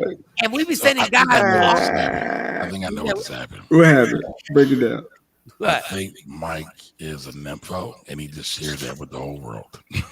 No, And so I that is a real thing. I think what happens is guys get sent off into this world, right? And we get sent off like hunters, and nobody actually gives us a conversation on some like, yo, somebody's phone. I know it's not my phone on this one. That's why I said that about predators. When I said make sure you clarify being a predator because being exposed to a high level of sexual content like that. Rappers. Okay, well, there's a echo going on, and When I you don't know talk, who's phone. only when you talking. Michael doesn't want to come home and slip in the shower because of Junior. Because he ain't clean the shower out afterwards. A shot over there. You ain't even see where it shot. It went to the least you can do That's why you is have to have clean the the shower. conversation. That's why you gotta have the conversation. Yeah, you gotta talk like dog. You ain't gonna be running up my phone, my water bill, and I gotta clean it up. And you're not gonna take a shower in my shower anyway. So let's be clear. We're not doing that. But what happens is guys get sent out in the world, and let me see. I'm trying to figure it out. No, I'm trying to figure out this echo because having healthy dialogue, I think will quell some of that. Mike, good word, quell. Come on. But nobody. I turned off the microphone and everything. What is echoing right now? I hate this fucking StreamYard, yo. Like on everything I love, there's always something. Like every time we do this, we had a lengthy conversation about COVID today, and I think that it gets to the point where everybody's cell phone is turned down. Yes. Remember, it started building up. Mm-hmm. So it was fine a little bit earlier. I remember the doctor regulars on the show said about masturbation is needed, and you're not doing yourself a disservice if you're not doing it. Right, and I think that's where a lot of the sexual dysfunction. If you think about it, when women say that they have a difficult time having an orgasm, or it takes a lot for them to have an orgasm, some of those things go back to the underlying issue with sexual dysfunction. And so you have to find out, where were you taught that having an orgasm or having that type of release is bad, it's dirty, you shouldn't do it. We live in a misogynistic society, and so anything with women and sexuality, I'm not spazzing. That's always going to be demonized. Right. But I mean that, and that's why I keep really honing in on the fact that we need to have these conversations early. Fuck you, Jack. Having the age appropriate conversation early. I'm not spazzing. Hold on, Mo. Stop with your stop. Just because somebody speaks and says something, it's not that they're spazzing. I'm trying to figure out something. Number one, Jay's an asshole. So let me put that out there now. What? The comment highlighted that you. And I'm the only person. I'm the only person in these squares. I'm the only person in these squares who checks this asshole. Because he gets away with doing this shit all the time. Now, number two, let me tell you. Jay been getting cussed out all I don't get how it shifts to me. Somebody said because you're a dickhead. You just spaz this microphone and you cut out. First of all, I was spazzing on StreamYard about talking about StreamYard and why the technical difficulties are happening, because I've turned off the microphone. So I'm addressing it. I'm being transparent the way you like to use the word, even though you misuse that word every day. But you were spazzing while being I'm saying what's going on, but y'all act like I'm mad at it. This is that's all they said, though. You were emotional. You're spazzing, and you said, "I'm not spazzing." I said, "Well, you like to say it. You like to say it to bother people." That's why. Sipping Timo. Closest thing I can get to. I don't get where this always goes to me. It's my because fault. Because we know. But you repeated. I answered the question. Nobody needed your mouth to say shit. You said you wasn't spazzing, but that would be untruthful. I'm trying to speak upon the equipment and why is the equipment not working. That's all. That's all I was talking about. Oh, and she said, I'm talking about the microphone. There you go, Jay. Mike was spazzing on the microphone. I was talking about the microphone. Hey Mo, they say masturbation is a good tension. And it's that was my whole point. Go ahead, finish. That was my whole point. It's a good way to relieve tension, right? Yes. Yes. And that was my whole point. Do you need a 5-minute break? No, but I wanted to make this clear. The whole masturbation thing can get out of line. It can get crazy. And sometimes it's not just a relief thing; it becomes an addiction thing. Right. That's why people wind up in sexual addictions and rehabs, and stuff like that. So there's a happy medium. Yeah. And I totally agree with you there, Michael, Shawn. But I also think that you need to have a healthy conversation with girls too, because sexual addiction is real for both male and female. So you're not going to just tell your son once in the morning and once in the afternoon. I'm telling you, you got to control have it. that conversation with your daughters too.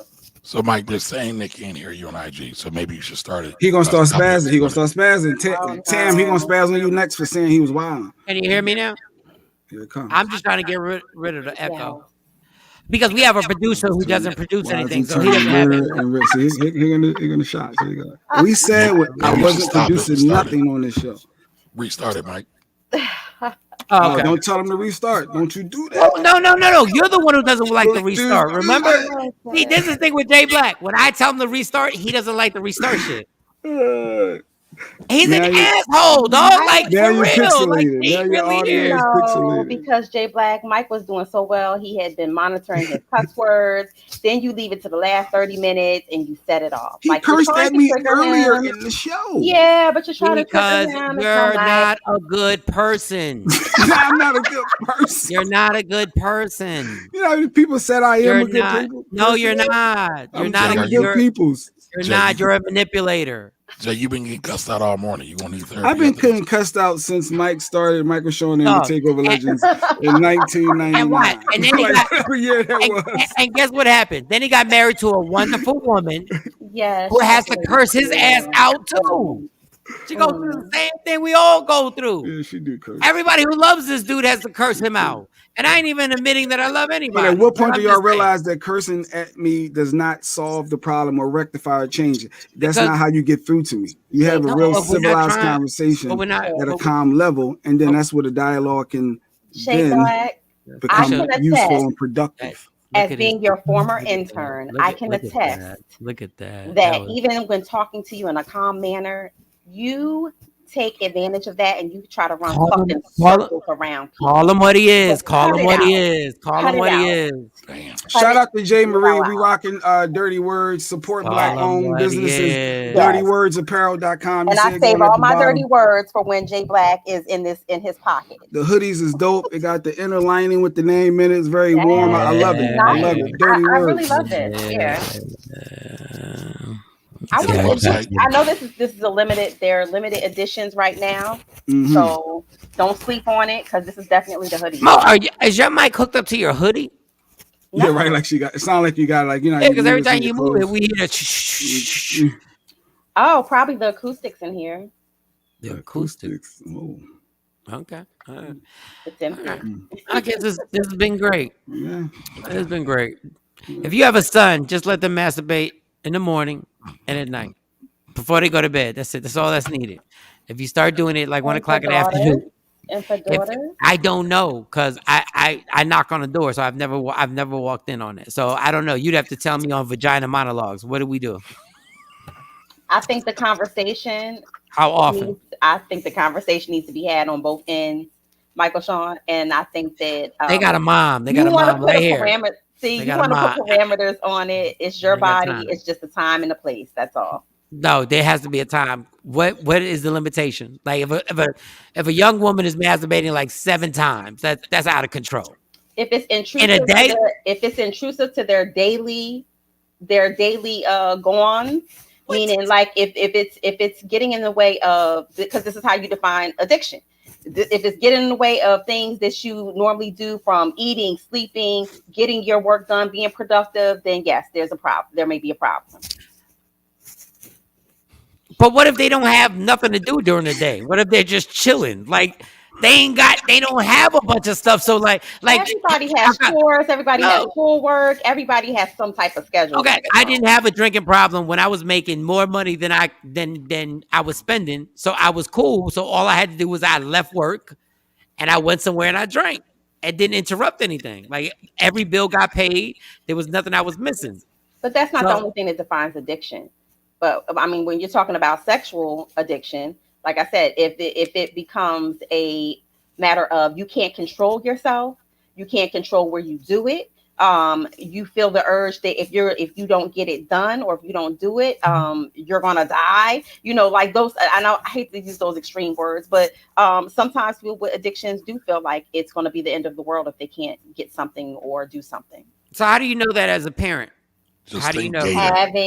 Just think healthy gator and do the right thing. conversations. I understand it, but everybody has healthy conversations, and everybody you're And if guaranteed, you see, but if you're you you're guaranteeing that all the stuff in a healthy conversation is 100% the truth. And we're talking to a teenager about masturbation, which is going to be very hard if they're really going like, I'm knocking it off like 7 times in a day. consistent dialogue, and it doesn't start in your teenage years. Like I said, Do you you're check having the age sheets? appropriate conversations from 3, 4. I might not see anything in the sheets. I mean, They'll be sleeping a lot too, doing it that many times. They'll be sleeping all day.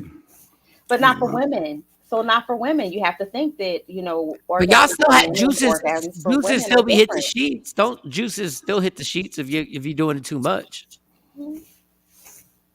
This is. Can y'all just do it in the morning and at She night? just said Can y'all not for just listen women. to She me? just said not for women. Afterwards, they don't go to sleep. Not all women. No, some of y'all, they No. wake up. They be perky for the rest of the day. For some people, it is something that energizes them. It's a rush. Yeah. And so they may not release the endorphins, the amount of endorphins that you do, that actually puts you to sleep or makes you feel tired. One time, Stacy left and went to the gym. I was like, God damn, what the hell? But all I'm saying out of today is please have these healthy, age-appropriate conversations. I'm not saying to have the same conversation you would have with a 4-year-old that you're going to have with a teenager or your preteen, but definitely have these conversations and open dialogue and consistent dialogue. Don't have to talk once and then just bounce and never revisit it again. Have consistent. How many times we got to talk about this? How many times we got to talk about this? It's uncomfortable. I said that in the beginning. It's going to make you feel uncomfortable. Jeez. It's going to make you feel uncomfortable, but it's a conversation that needs to be had. Hey, Financial, you got kids? Like, why aren't you saying nothing about this? Because I talk about money. But I did chime in a couple of times. But Mo's got it. I talk about money. I'm not educated in sexuality. I will say this though, right? I will say this. When you look at how Americans deal with sexuality and how the rest of the world deals with it, it's a stark difference. And you have to ask yourself why. Tell me about that. You have to ask yourself what? I agree. You talking to me? No, I'm talking to you. No, because I said you have to look at how Americans view sexuality versus people in other countries. It's a stark difference. That is true. Mm-hmm. That is that? absolutely true. Why do you think that? Because in other countries, countries, nudity ain't even a big deal. Right. A lot of it has to do with control of women's bodies. We live in a very misogynistic world. Say it for the people in the back. That's why you can show your nipples and I can't on IG or anywhere in society. That's why I would be arrested if I was outside for public indecency, if I showed my nipples or my breast as a woman versus you as a man. But going to breastfeeding, like we were talking about that earlier, there's a whole movement now to normalize breastfeeding. Yes. Because guys will guys will always hypersexualize everything. See a nipple, can't help it. And that, thank you. Right. But it's really natural. It's some of the best food a baby can have. And a lot of times that gets overshadowed, bringing it back to money because of corporate interest. Right. They'd rather sell the formula and everything else because it's more money in your pockets. But it's not good for the babies. Jay Marie said his deep ass midnight love voice. Hey, Jay Marie, please just masturbate in the morning and at night. In the morning and at night. In the morning. Now, if we're being transparent, I have had several women tell me they masturbate to my voice. Well, there you go. It was weird when I heard it, though. Very weird. Have you ever thought about doing voiceovers? Yeah. I have. For like romance novels and books, like Zane books. No, I haven't thought about that. Never thought about that. It's so crazy because women have said they masturbate to my debit card. Mo trying to take me out. Mo hold up over there. I need that card, Mike. That's what they say. And my American Express card. Get my Capital One card. Audiobooks are big. Audiobooks are big. Kamara. No, they are.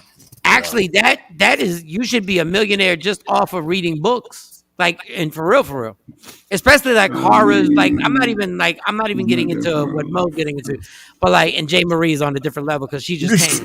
But she just came. She Like, did say not to. All right. it's ridiculous. Y'all All of a sudden, y'all on the hook today. all of a sudden, our show turned into an OnlyFans. Like, what the hell? We are only voice. All of a sudden, we turned into an only voice. They're gonna start having quotes on them to say, "Can you say this, please?" Let me record that. But that's crazy because he's always telling us how to make money when in actuality, now we're telling you, like, for real. That's You know something what's like. funny? So my wife tells me all the time I should do voiceovers. She wants me to do like a comic book villain character. But it's not like easy work. You can't just walk up and say, "Hi, my name is Kamari. I want to do voiceover work." It's work. No, you gotta get into the he's circle. married. Yeah. That was your way of saying you married. Don't inbox me on that. That was your way of Don't saying. My inbox wife me. said, Don't "I ask caught something." No. Don't ask me to talk you to sleep, girl, because I'm married. I can't talk you through that. Unless he has an only voice. So I need to get Like an OnlyFans. OnlyFans? I need to get Yeah. OnlyFans. Have an I only know they voice. have OnlyFans for like foot fetishes. I don't know about Yes. voice fetishes. And sounds. No, they do have them for sound. Really? Everything I say that women are annoyed by with my high pitched voice, he can say the same thing. It doesn't matter what I say. If he says, "You know you a dirty bitch, right?" It's like, "Oh my God, I love you. I love." Say it again. Say it again. Say it again. Little dirty nasty bitch right there. You know Y'all trying to pimp me out. No, but You honestly, can't make money. You ain't saying how. I do know somebody who does a That's lot a of work. fact. I do know somebody who does a lot of work in the voiceovers, and she's actually located in Philadelphia. And there's she got started, and she does amazing work with the voices. And I didn't know how difficult that was doing commercials like for a fabric softener or whatever, and you change it. But your voice is specific. Like if you got a horror movie or if you got some type of sexual Lifetime movie going on, because every Lifetime movie, somebody has to get cancer in their breast and get knocked down. Like So basically, y'all want to be running around saying "bust it open, girl." And no, just for certain books. Or also, you can be like, "You're gonna make it through this." Give him a line, Mike. Give him a line that he can say right now. That's all. Here's the line. Here's a Give him line. something. clean. It's got to be clean. It's clean. God has put this in front of me to better me. God has put this in front of me. No, you got to get into. You got to do your. Get into your character. What's the character? Get into your mode. But Somebody in the book is telling her she found out some bad news, and she's thinking that she's not going to be able to make it through this. So now in the book they're saying, but Matthew told her, or John. Come on, Matthew. Or John.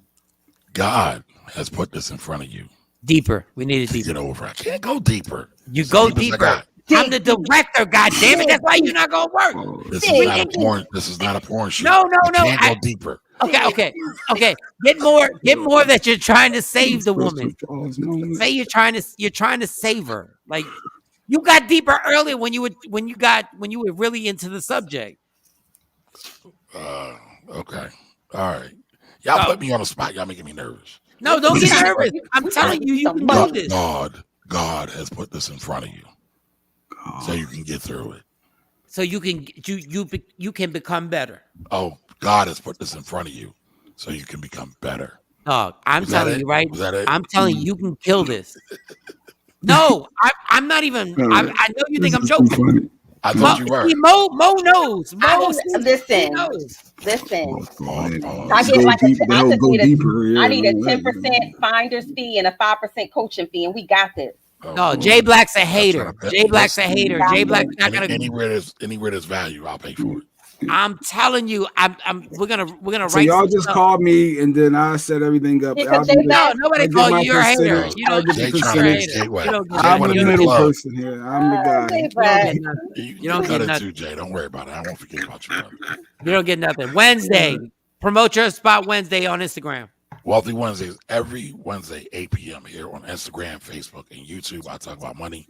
I answer your money questions, whether it be stocks, tax, insurance, business. I've been in the industry for over 20 years. I probably encountered anything that you're going through money-wise, and I answer all your questions for free every Wednesday. Wealthy Wednesdays, 8 p.m. All right, y'all. Yes. We got to wrap Oh, this and up. the link is my IG, The Finance Rebel on YouTube, The Finance Rebel on Facebook, The Finance Rebel on IG. You can find me everywhere. And coming soon, the Finance Rebel voiceover. Okay. The voiceover series. Okay. Let's get it. It's official. It's official. All right, y'all. Yeah, We out of here. Pineapple. Pineapple. I don't know why pineapples is always the same. We need a different safe word Please, than that's pineapple. Kevin Hart joint. It's universal. It's universal now. Yeah, but we need a Diced different one. pineapples. It's universal. Because pineapples we don't take seriously. We need another one we take seriously. J. Marie. You still awake, J. Marie? Yeah, she'll wait. We rocking her dirtywordsapparel.com. We rocking her gear. She's still awake. Good morning. Shout out to J. Marie. Oh, J. Marie. Raheem the Dream. Hey. J. Marie be having some scandalous. I like the way she promotes her brand and stuff like that. She goes hard by it. Yes. Yeah. Dirty She does. words. She owns a bullet. All right, love me for who I am. She owns a bullet.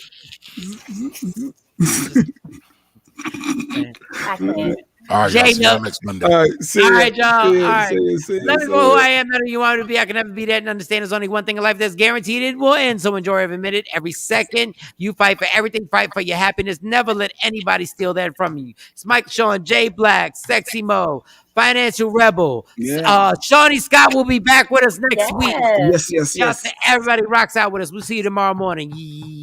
Yeah, y'all. Michael Shawn and the Takeover Legends, where the truth hurts, but also makes you laugh. Baby, tap in. Tap in. Don't never